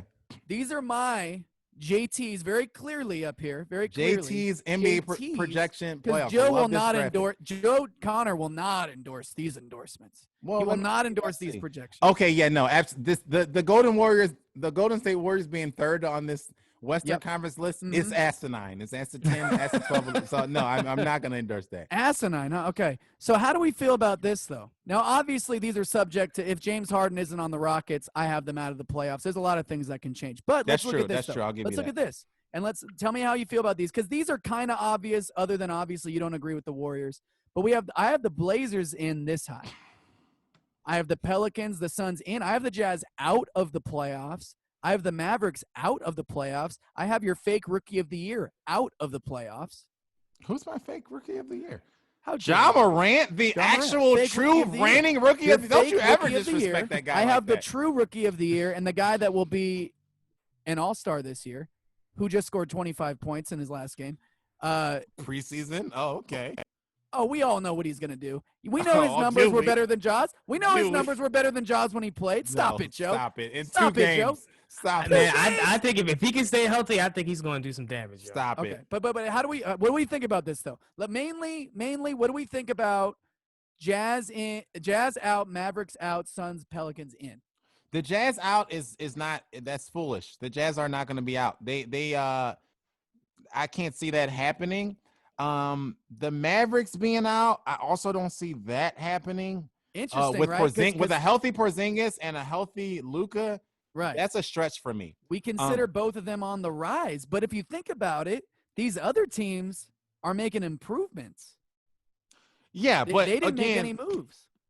Yeah, but again, I think their star players, I think, have shown that they've got, unlike Giannis, they've gotten better personally in their personal journeys every year. And I think Luka is on his way to being, arguably one of the top 5 players in the league.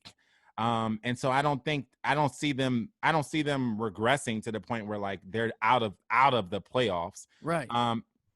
Especially when the Warriors don't have Clay. Like if anything, that Warriors team would come off of there and the Mavericks would be in. How dare you? And think the the Utah Mavericks Jazz should be better than the Warriors? Hell yeah, of course. Oh, you're out of your mind. Of course. You're out of your mind. Dude, you are course. out of your mind Like, with what? this Warriors team. You have no idea this squad they have. You have They no don't idea. have a squad. You have That's no the thing. idea the squad they have. They don't. Now, hold No on. one But let me make an argument here. First of all, most lists that I've seen have the Warriors in anywhere from 4th to 6th.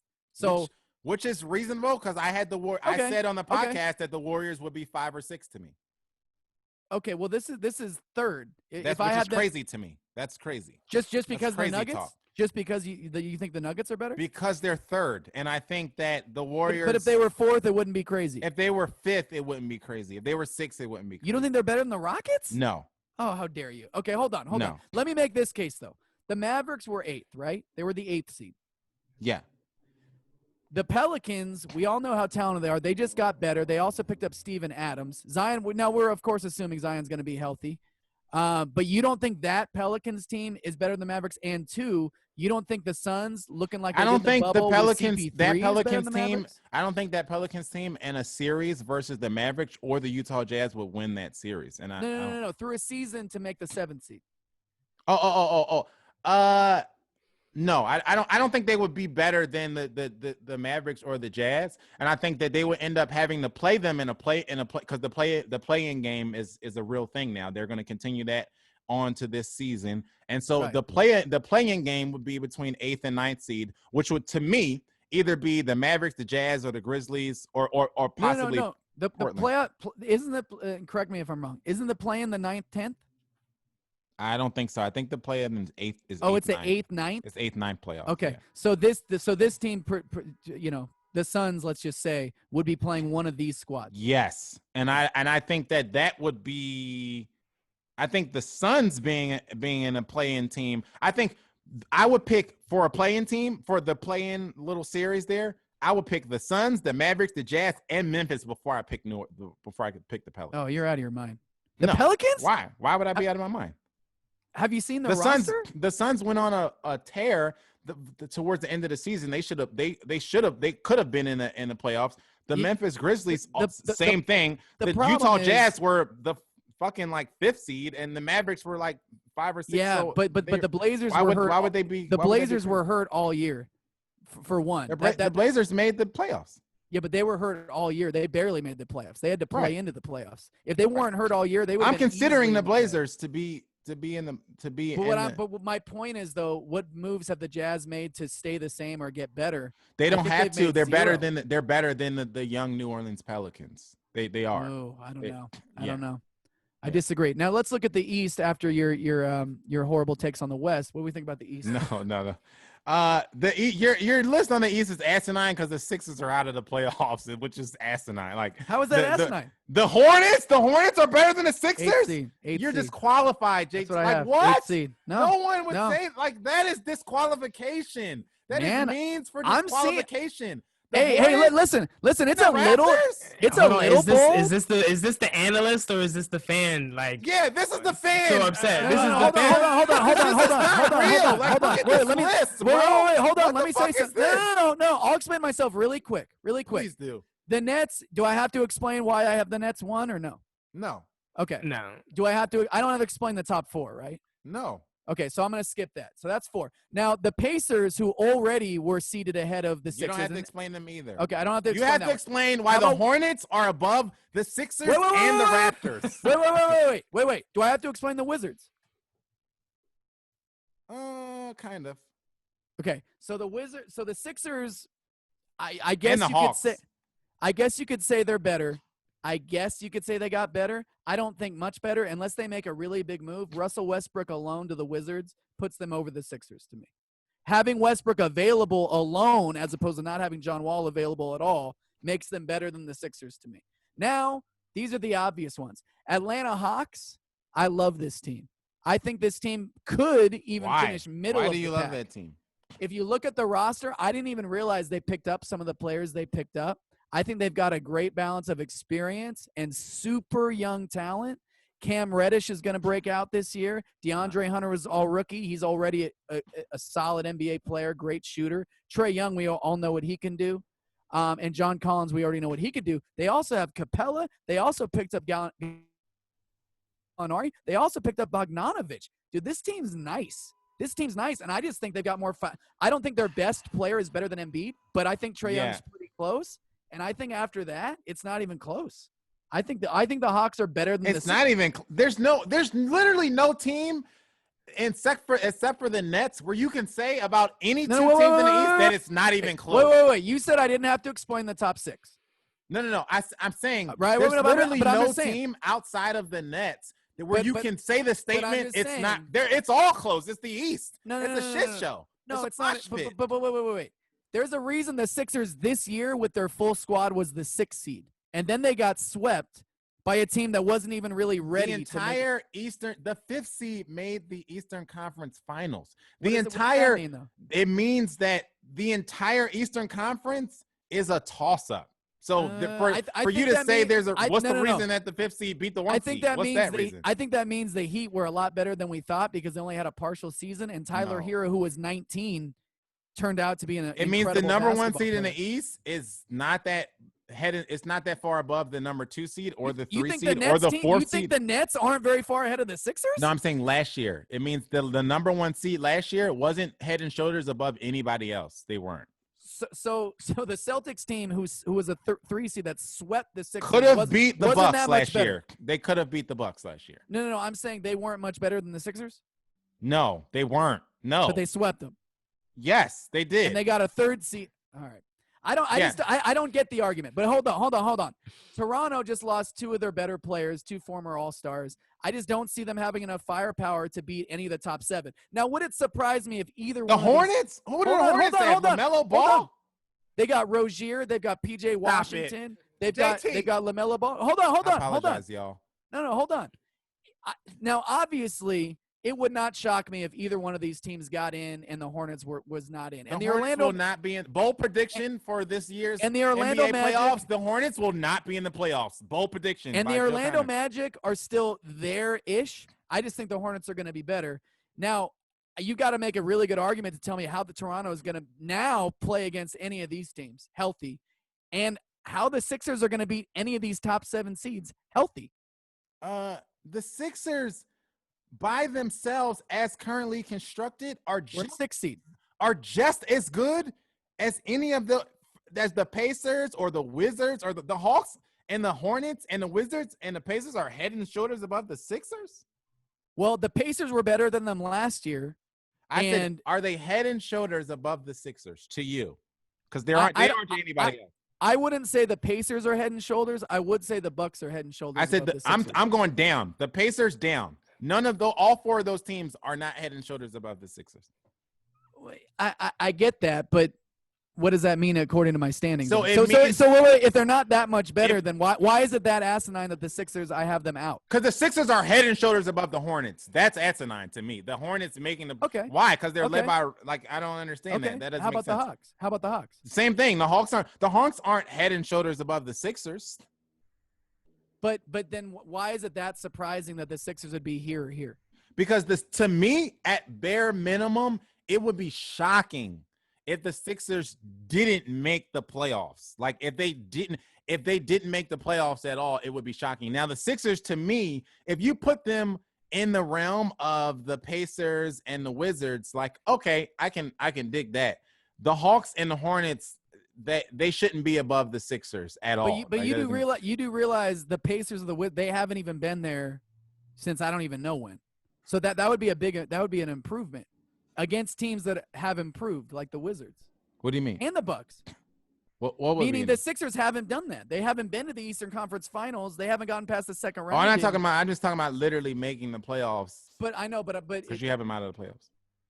Okay. All Yeah, right. so I'm saying like they yeah, that would be But okay, so we got to move on. But Can I yeah, ask you one more question? yeah. If the Raptors were here instead of the Hornets, is it still asinine? If the Raptors were In the 8th seed.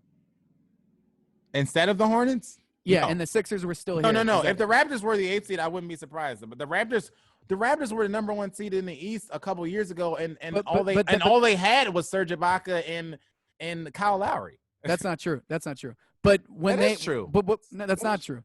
But what It I'm is saying, true. That is all they had. that's not- Before they got that's Kawhi. not- stop it, Joe. What Stop. do you They had mean?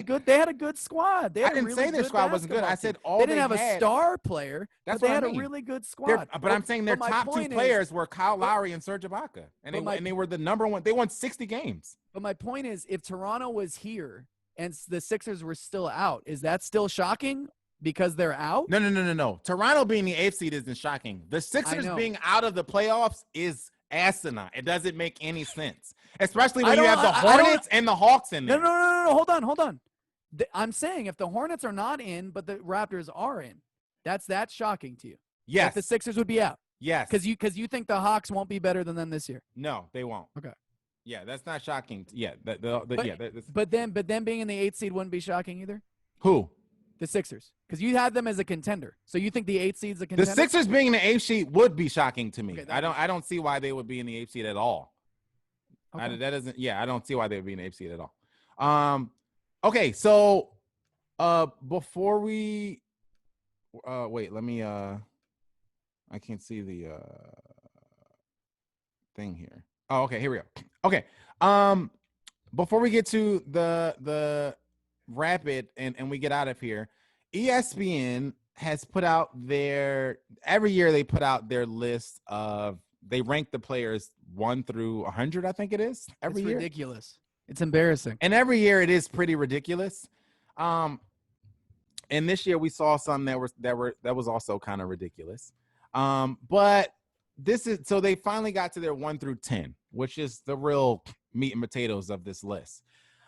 Number 1 is LeBron. Number 2, of course. Number 2 is AD. Number 3 is Giannis. 4 is Luka. 5 is Kawhi Leonard. 6 is Kevin Durant. 7 is Damian Lillard. 8 is Steph Curry, and 9 is James Harden, and 10 is the Joker. Do you have any objections to this top 10?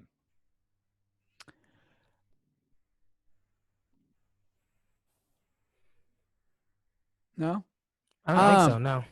I would. I don't have any objections. I think. Well, okay. Yeah, I do have some small objections.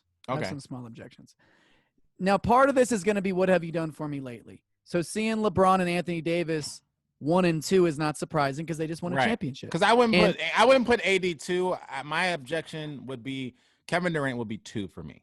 And Anthony Davis would not be 2. And I'm glad you said that, because the one thing I would say, and this drives me crazy, and even into the conversation with the Warriors and what type of contender they are or may not be this year, is always people forget. And if you're going to put a healthy Kevin Durant, because if you're putting him 6, all I can say is you're assuming that he's not going to be able to be healthy enough to be the Kevin Durant that we all know and love. That's an assumption. Yeah. If he is, he's the second or maybe the first now in today's NBA player in the league. Like, he is absolutely incredible. If I was making this list, I would have him behind LeBron. LeBron just won a championship. LeBron's one of the greatest players of all time, arguably the greatest. How do you put anybody ahead of Kevin Durant? Yeah, I don't see. I don't. That's my thing. Like, I don't. That's my one gripe. Like, I don't see how they put. Giannis is for sure not better than Kevin Durant. Giannis proved in this year's playoffs that he stole LeBron's MVP, which I've been saying all year, and then he proved it again in the playoffs. And Luka is way premature to me to put Luka above Kawhi Leonard and even Giannis and even Anthony. He's not bad, but to put him above Kawhi Leonard is like asinine to me. And I don't think Luka should really even be in this top 10. I like Luka. I'm a Luka fan, but I don't think that Luka should be in this top 10. And so to me, Kevin being 6 is like, you're wilding. Kevin should be 2. I could see AD being 4 or 5. I would still put Kawhi Leonard above AD. So AD at highest would be 4 or 5 to me. You know what? Being that they're going with the "what have you done for me lately" strategy to this list, I'm actually going to say this. Joker should be ahead of everybody not named LeBron, Anthony Davis, and Giannis. And maybe, I mean, if we're going with that strategy, and Kevin Durant, because he just proved to me he's the best center in the league. And there's not a close second as far as his overall game. I love Anthony Davis. I love Giannis. But I'm going to say Nikola right now is the best center in the game. I would put him higher. I would put Luka lower just because, yes, he had a great run in the playoffs. He's clearly talented. He's the future. He shouldn't be ahead of these other names that have won 3 championships, Steph Curry, won 2 championships, Kawhi Leonard. Yeah, proven it, yeah. Yeah, you know, like Kevin Durant won 2. Like, these guys, some of the – But you know, if we're just going by best player, I think Giannis had a rough playoffs. He dealt with an injury. He needs to get better. But I think saying he proved he shouldn't have won MVP, I think that's a strong statement. Rough. I think it's a little rough, especially if you're considering this whole bubble situation. Like, I feel like that. What he's done it before. The bubble was so tough, Joe. The bubble was really tough. Giannis is so tough. It was really tough. But pre-bubble, Giannis proved that he's not the MVP. He gets in the playoffs, and all you have to do is stop him from driving and dunking the ball. And then all of a sudden, it's like, oh, now we get why the Bucks don't win. Right. And I'm not saying that Giannis is a better basketball player than LeBron James. I'm not saying that. But that's not what we've gauged as long as I've been alive. That's not how we gauge the MVP. Karl Malone and Charles Barkley and other guys that won the MVP when Michael Jordan played, none of them were ever better than Michael Jordan. It wasn't and they even shouldn't close. Have won the MVP. I think we need to fix this. No, for sure. But as we all know, we can't give it to LeBron every year. We couldn't give it to Michael Jordan every year. You know what I mean? Kobe Bryant only won 1. That's he should have won more. Yeah, I think the whole system is broken. Like, to your point, like I'm not disagreeing with you. I think the whole system is broken. Right. But it is, to be fair, it is a regular season award. It is. And the way they gauge that is record and your stats. And according to those measurements, Giannis did deserve it. But who cares about the MVPs when you're winning chips and you're winning finals MVPs? Yeah, and right? I think that I think that the only thing I would really, my biggest issue is that Kevin Durant is 6 on this list. Like you said, a healthy Kevin Durant would not be 6 below AD or Giannis or Luka. Luka I can mean, even be out the top 10. I like Luka, but this is a little premature. But he's got a long way to go. People before forget, he's Joe. better than People Kawhi. forget, right? People forget. People forget how good Kevin Durant. People forget how good Clay was. People forget how I don't know about that. How dare you? I don't know about This that. guy's the biggest Warriors hater you'll ever meet. No, brother. I'm not. The I used to be. Warriors hater. But the Warriors he aren't still worth is. hating anymore. They're not a is. threat. Oh no, They're he just still not. hates. They're cute. He still They're hates. just cute. Like there's This nothing to man- hate on now. This man on They're this cute. show, They're on cute this little show, Warriors. Okay. was telling me that Klay Thompson on that squad, they were not a contender. But not. still They're trying to tell me that we they're just still talked a- about contender. How? They're How not is a how is contender. that? How is that even true? It They're can't be not a true. contender. They're not a contender. With Clay, okay. Yeah, with Clay, they're not It's a called contender. it's called haterade, brother. So their It's called third haterade. best player is Andrew Wiggins. That's a contender? No, you're joking. The Warriors' best player is Andrew Wiggins. I said their third best player is Andrew Wiggins. That's Andrew not a Wiggins. contender. Hold on. Andrew Wiggins No, we is a can't career hold on because I'm done with 20-point Andrew scorer. Wiggins. You Oh, stop okay. it right now. Okay. You stop it right now. Okay. You can't even call Andrew Wiggins a quality starter. He's a good Because starter. he's not. How dare you? Okay, so in line with this list, Zion Wilson. There's a little asterisk on the bottom. Zion Williamson was ranked 19th, which was ahead of Jamal Murray, Bradley Beal, Kyrie That's a Irving, lot. Russell That's a Westbrook. lot. Yeah. They wilded out with this. Like That's a lot. Zion That's a Wilson lot. should not be ranked 19th, y'all. His Come on. name is Zion. First of all, God damn it. His His name name is is Zion. Zion. He didn't even His warrant name a is correct Zion. name. His name is. How dare you? What is it? Okay, What hold has on. he Hold done? on. Hold What on. has he done?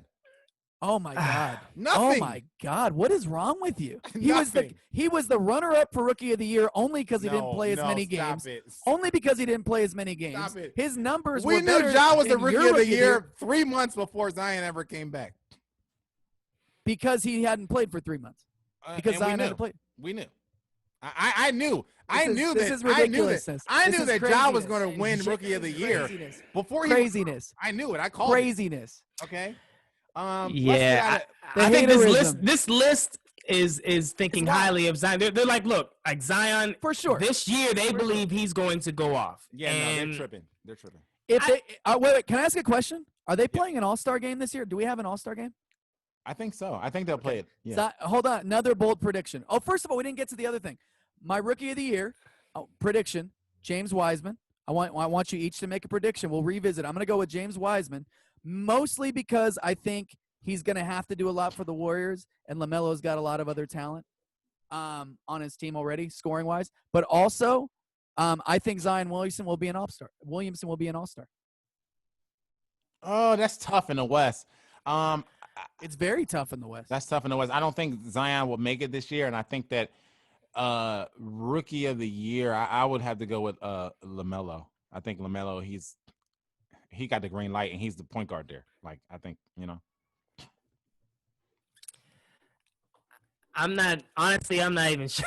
Honestly, I'm not even sure. I haven't checked that. I'm not really big on like the rookies. I don't really know what's going on with the rookies to make a decision on who. But I'm gonna be watching to see what happens. I'm gonna be honest. I'm drunk, and I just realized my pick was actually LaMelo Ball. but hold on. But because I'm a man of my word, and because I'm okay with being drunk, I'm gonna stick with my pick. This is fucking hilarious because I thought about this for 20 minutes driving home, and I decided on. I had a debate in my mind about who would be the pick if it was Wiseman or LaMelo, and I settled on LaMelo, and I just said James Wiseman because I'm hammered. But wait, I'm gonna go. You know what? I'm gonna go with Wiseman. I'm gonna think of an argument off the top of my head because they're gonna have the better team. They are a contender. They're going to be in the playoffs, and he's going to help them get there. Without Clay, he's supremely talented. He's 7'2". He can shoot. He's going to protect the rim. He's a center, a quality center in today's game that we don't really have. James Wiseman's going to be Rookie of the Year. Boom. I'm a fucking idiot. Let's get out of here on this. We're gonna hit these. We're gonna hit these real fast because I'm also coming up on that level. If I had cocaine in front of me right now, I would snort it. I would do it. If it was here, I would just do it. Let's get out of here before we get canceled. Kyrie Irving says that he wants to post up 8 times a game. He was on. He continues to say dumb things out of his mouth. He was on IG Live. He was on IG Live with Kevin Durant and and said that he wants to post up 8 times a game, and Kevin Durant was like, "No, like you're an idiot. That's not gonna happen." So that happened. Giannis signed a 5-year. Giannis signed an extension with the Milwaukee Bucks. So this little nugget is important because JT has been hoping, wishing, and praying that Giannis will go to the Warriors, which it's not going to happen. I've been telling him this for months that it's not going to happen. I said he's going to stay. And he decided to sign the 5-year, $228 million extension. And so it's not happening. He's not going to the Warriors, and he's not going to be a free agent. He's going to end up staying in Milwaukee. The Pistons released Jello Ball only 11 days after they signed him. So there was a big thing about, them signing him and LeVar Ball having officially 3 sons in the NBA, which was great. That part was legit, which was great. Shout out LeVar. Yeah, that ended real quick. Yeah, it ended real quick. He got cut just about a day ago after his second preseason game. He was a DMP on both the preseason games. But the weird thing about this is, I don't know who did it, but somebody gave him a billboard. Like, somebody gave Jello a billboard. If you're not watching, we just pulled it up. This is a real picture of the billboard that was downtown Detroit or something like that, where somebody gave him a billboard. That's a little awkward because he's no longer on the team. I was gonna say, like, it wasn't clear to me why they cut him so quickly. I know that I was surprised they signed him. Space. Yeah, because I'm like, why sign him if you're gonna do if you're gonna do this? Like, he didn't play in any of the preseason games. Yeah, he didn't. Like, the thing is, he might have been injured, but I don't think so. So I was surprised that he got signed because he, no shade, wasn't good enough to me to be in the NBA. And so I didn't think that Jello would ever get to the league. And when I heard that they signed him, I'm like, I was surprised. I'm like, oh wow. I was happy, because this is, another black man getting a check. I'm happy about it. And his father being able to say, I raised 3 sons and they got to the league. So I was happy about that. Dude, it was the principle. But Jello to me wasn't good enough to be in the league. But what I think the misconception was, he got signed. Half white. Okay, he's also a white guy in the league. True. So you also took solace. I get very you got excited about like another that. white dude in the league. Yeah, you got excited about it. But that makes sense. But I think I think the disconnect was that Jello got signed to what's called a 10-day exhibition contract, which is not like a 10-day contract where you are on the roster for 10 days and then you can possibly, get signed to a normal NBA contract. This contract is literally aiming at you making the G League team. And I don't think people knew that. People just kind of read with the headline of Jello Ball, another Ball brother is in the league. You know what I mean? And so they had aspirations for him literally making the G League team. And so I think once you dig into it, you're not surprised that. And they might not even do the G League team. Because he was signed. Jello had a G League contract for this past season, but they canceled the season due to COVID. So he would have played in the G League, but he didn't because they canceled the season. So to me, it wasn't shocking that they cut him. Now that we're talking about 3 brothers in the league, this just reminded me of something. And this is a huge, huge shout out to white NBA players. The Plumlee brothers, Mason, are all 3 of them in the league. That's true. And so they that, did it. Man. They overcame the odds, and they did it. They did it. Paul George also signed a Supermax. JT, you missed when we said that Giannis signed a Supermax extension. I had to piss so bad. I apologize. I had to piss not going to the Warriors so if you didn't hear it. But Paul George also signed a Supermax extension with the Clippers for $226 million over the next over the next 5 years, which is not great for the Clippers because playoff P, we see who he is. We see who he really is as a player. Dude, I gotta be honest. I wanted to change this list before I actually showed it. I wanted to take the Clippers down lower and put the Warriors number 2. Yeah. I wanted to. And part of me still believes, health aside, part of me still believes the Warriors will be the number 2 seed in the West. Which shows you how much of a biased Golden State fan he is. What was you about to say, Tim? No, I was just gonna ask, like, do y'all think he's gonna stay? Like, I think he's gonna stay because he doesn't have that many. He doesn't have a lot of leverage. He's choked religiously in the playoffs throughout his career, And the Clippers gave up a shit ton of assets to get him, so they had no choice but to sign him to a long-term contract. Otherwise, it would have been a failure of a deal. Can I say something real quick about the other contract you mentioned? Yeah. I want to give huge love and a shout out because we all and I'm the same way. I want to win. I hate to lose, but you know what? Respect to a kid who's 25 years old, could, if he wanted to, force his way, do whatever he had to do, play another year, not sign, go to Miami. He could go to any team he wanted. What you should have done. He could go to any team he wanted. He could go to the Warriors. He could go to Miami. He could do anything he wanted to do. Talking about Giannis, the Greek freak. But he didn't. He signed a 5. Now, if he stays there, who knows? But you know what? Props for saying, I'm going to stick it out here. I said I wanted to win a championship here. And it's not easy. It's not an easy thing to do. They haven't won it since Kareem Abdul-Jabbar, but I'm going to stick it out and try to make it happen. Because in a lot of ways, to me, actually in all ways, it shows a lot more integrity than just going and joining up with other great players to win a championship. Which to me, I don't tend to agree with, because I think you are finding solace in the fact that you are a middle of the road team and that you aren't going to win a championship. Now, I'm not saying go be Kevin Durant, but I'm saying like that Bucks team is not going to win a championship. And the thing is, the thing about it is, it's not even the organization's fault. It's your fault, Giannis. Like, if you got incrementally better every year, they would be a championship team. Right. But you consistently don't have a jump shot. But he's not consistently. But he's not complaining, though. He's sticking it out and saying, I'm going to improve, and I want this team to improve. We're all going to look at it like that, okay. But, you know. Well, but that's what he's – but isn't that what he's doing, though? I can see how you can say that's respectable. I see what you're saying, yeah. I'm not saying they're going to win, but I'm just saying, like, he could – the easy way out is to go anywhere he wanted. But I think he is a number 2 or number 3. I think he is a Chris Bosh. Maybe. And that's my thing. I think he is. Okay. Almost done. The Grammys asked Tiffany Haddish to host for free. Now, here's the thing about this, right? This is also asinine. This as a theme for today. If the Grammys asked you, if any big organization asked you to do something for free, most likely you would say, fuck you. You know what I mean? Like, I don't see why it's like the Super Bowl asking artists to come and play the halftime show for free because they think, oh, well, we're giving you, exposure.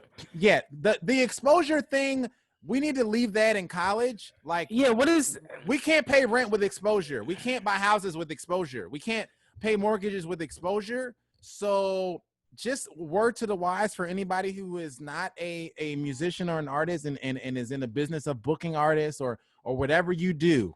Don't ever ask them to come for free or do anything like that.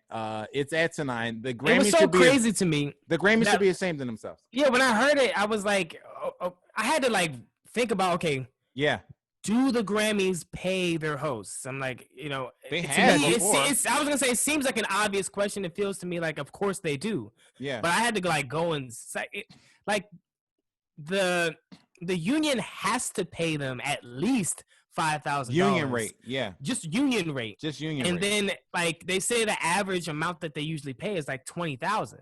You know, so for them to come to her, I'm like, were they coming to her like? I don't know what this was about. Did they lead with, hey, we can't pay you, or was it supposed to be understood that they don't pay? Like that? You know what? I don't understand. I gotta see. I didn't know that, and that's why I'm glad you answered. I was gonna ask, how much do they normally get paid? Yeah, right. If the average pay is $20,000, under the current circumstances, it actually, because I was totally on your side until you said that. Now I'm not that bothered by it because everyone is losing a frick ton of money. Yeah, but the Grammys aren't losing that much money where they're like, we need you to do this for free. Everybody is though, Joe. That's everybody's not that much. No, but not that much where they're like, because guess what they're gonna make $5,000 on 20 seconds of an ad. Literally, not even right. But right. But that's grossly underestimated. But what I'm saying they're gonna make 20 seconds of a Grammy ad is millions of dollars. So it's not even 5,000. So I'm saying like they can pay the minimum off of one ad on in the Grammys broadcast. But what I'm saying is, if that's what they normally pay based on what is understood in the industry that they should be paying. So if people should be getting paid more than an average of $20,000 a year, which is kind of surprising to me that that's what the average is. But if that's what it is, that means that That's the money that should be getting paid, because otherwise these agents would not be allowing these hosts to host for this amount.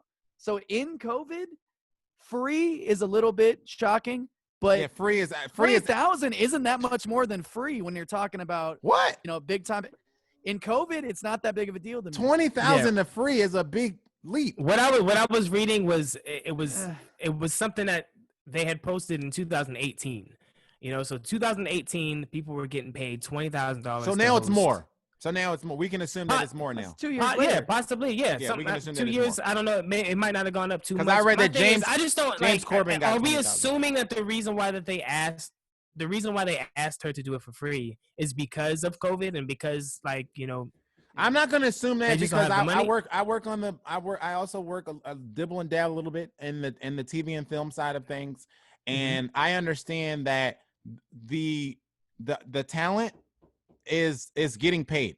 They're getting paid. Like, so this idea that like all of a sudden everybody's taking a pay cut like they would if they were working in construction or in if they were working at Walmart or something like that. That's not the case. You know what I mean? Like, so I think that the idea that like they should just be, everybody in the industry is work. They're not. Like, I know productions that are going on that my company is a part of, and everybody's getting a check as normal, Right. because viewership on a lot of these platforms has gone up because everybody's at home watching the TV.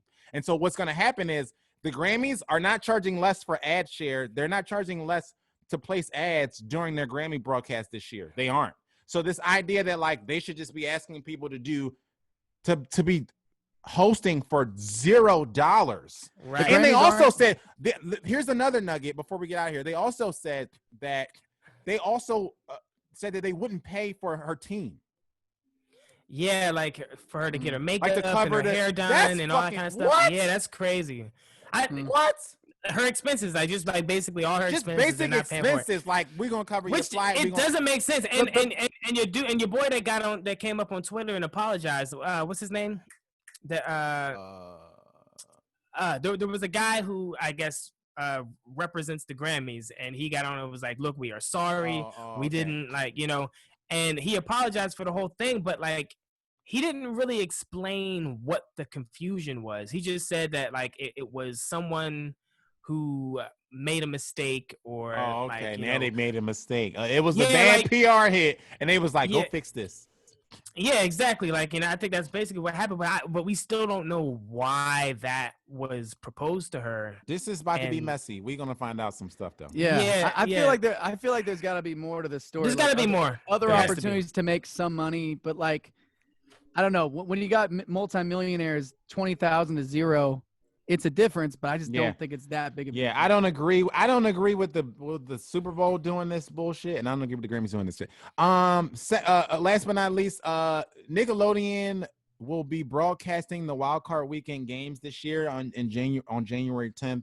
And it could get weird because there could be slime and all types of other weird shit happening.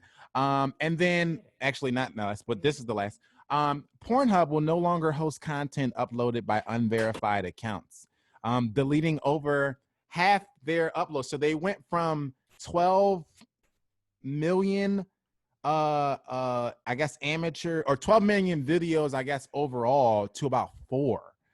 Because they are trying to cut down on, like, I know that I brought this up because I know this will affect you, JT, and your daily Greatly routine. affect me. And so they're slashing the amateur Pornhub. You can't just hop on. And how dare you say my daily? This is my 3 times daily routine. Well, I was trying to get in there. At least 3. So for those of you who are logging on to Pornhub and wondering, like, hey, where are my videos at? That's what's happening, and we just wanted to cover you. Wait, did you just say 12 million to 4? Yes. This is way more ridiculous. You should have led with this, like Tiffany Haddish, 20,000 to 0. Yeah, it's like this. No, that's pretty You should have led significant. the whole show with this. Like, this pales in comparison. Like, I don't know these about don't that. even the same level. Like, Are you sure, Joe? I'm so sure. When I saw I this, I on was there like, just today. I had to figure out why though, and I guess they're trying to get rid. I guess there's been a lot of Like rape child, accusations. there's there's child trafficking rape stuff in there. It's Trafficking, like something exactly. happened where like somebody who posted something was a part of like a trafficking thing situation, and then it was was a bad PR hit for them. And so this was an attempt to combat that. But it hurts Smithsonian, consumers like JT who rely on that amateur content. Dedicated consumer. I don't go to any other websites. Yeah, I go to 0 other websites, Joe. Yeah. Like I haven't even tried out another website in at least 3 years. I can give you at a least couple. 3 years. So yeah. Smithsonian. Are you saying you looked into this topic before we got on the air today? I did. He sent me some of the topics, and this was one that I was this is a. So it's near to your heart as well. Okay, I appreciate that. Oh yeah, that's it. So just in case you're wondering, that's why your page is gonna look a little skinnier than it did last week. I'm not a happy consumer right now, Joe. But you'll be all right.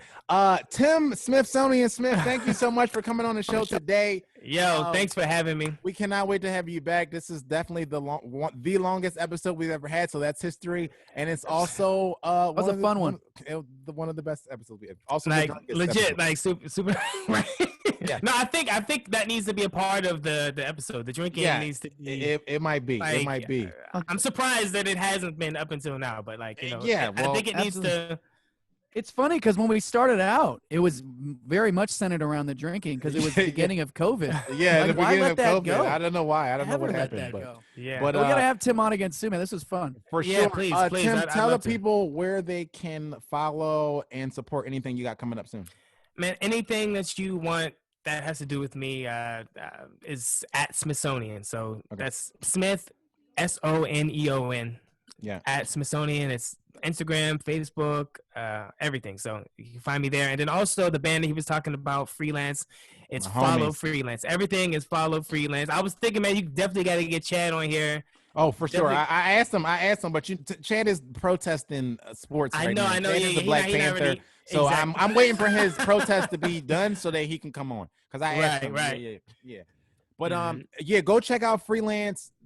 They're a band of brothers and a band of my homies, but their music is dope. And I'm not telling you that because I love these dudes as brothers. Like I'm legit telling you, like their music is dope. The last album is amazing.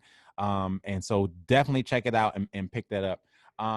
I'm at Joe Conor 33 on everything, everywhere. Make sure that you go like and subscribe on the YouTube, and make sure that you go follow on whatever platform that you get your podcast on. So Spotify or whatever, iHeart, whatever it is. Like make and sure subscribe, you go follow us on those and go check out my, for all you producers and musicians, go check out my Splice pack.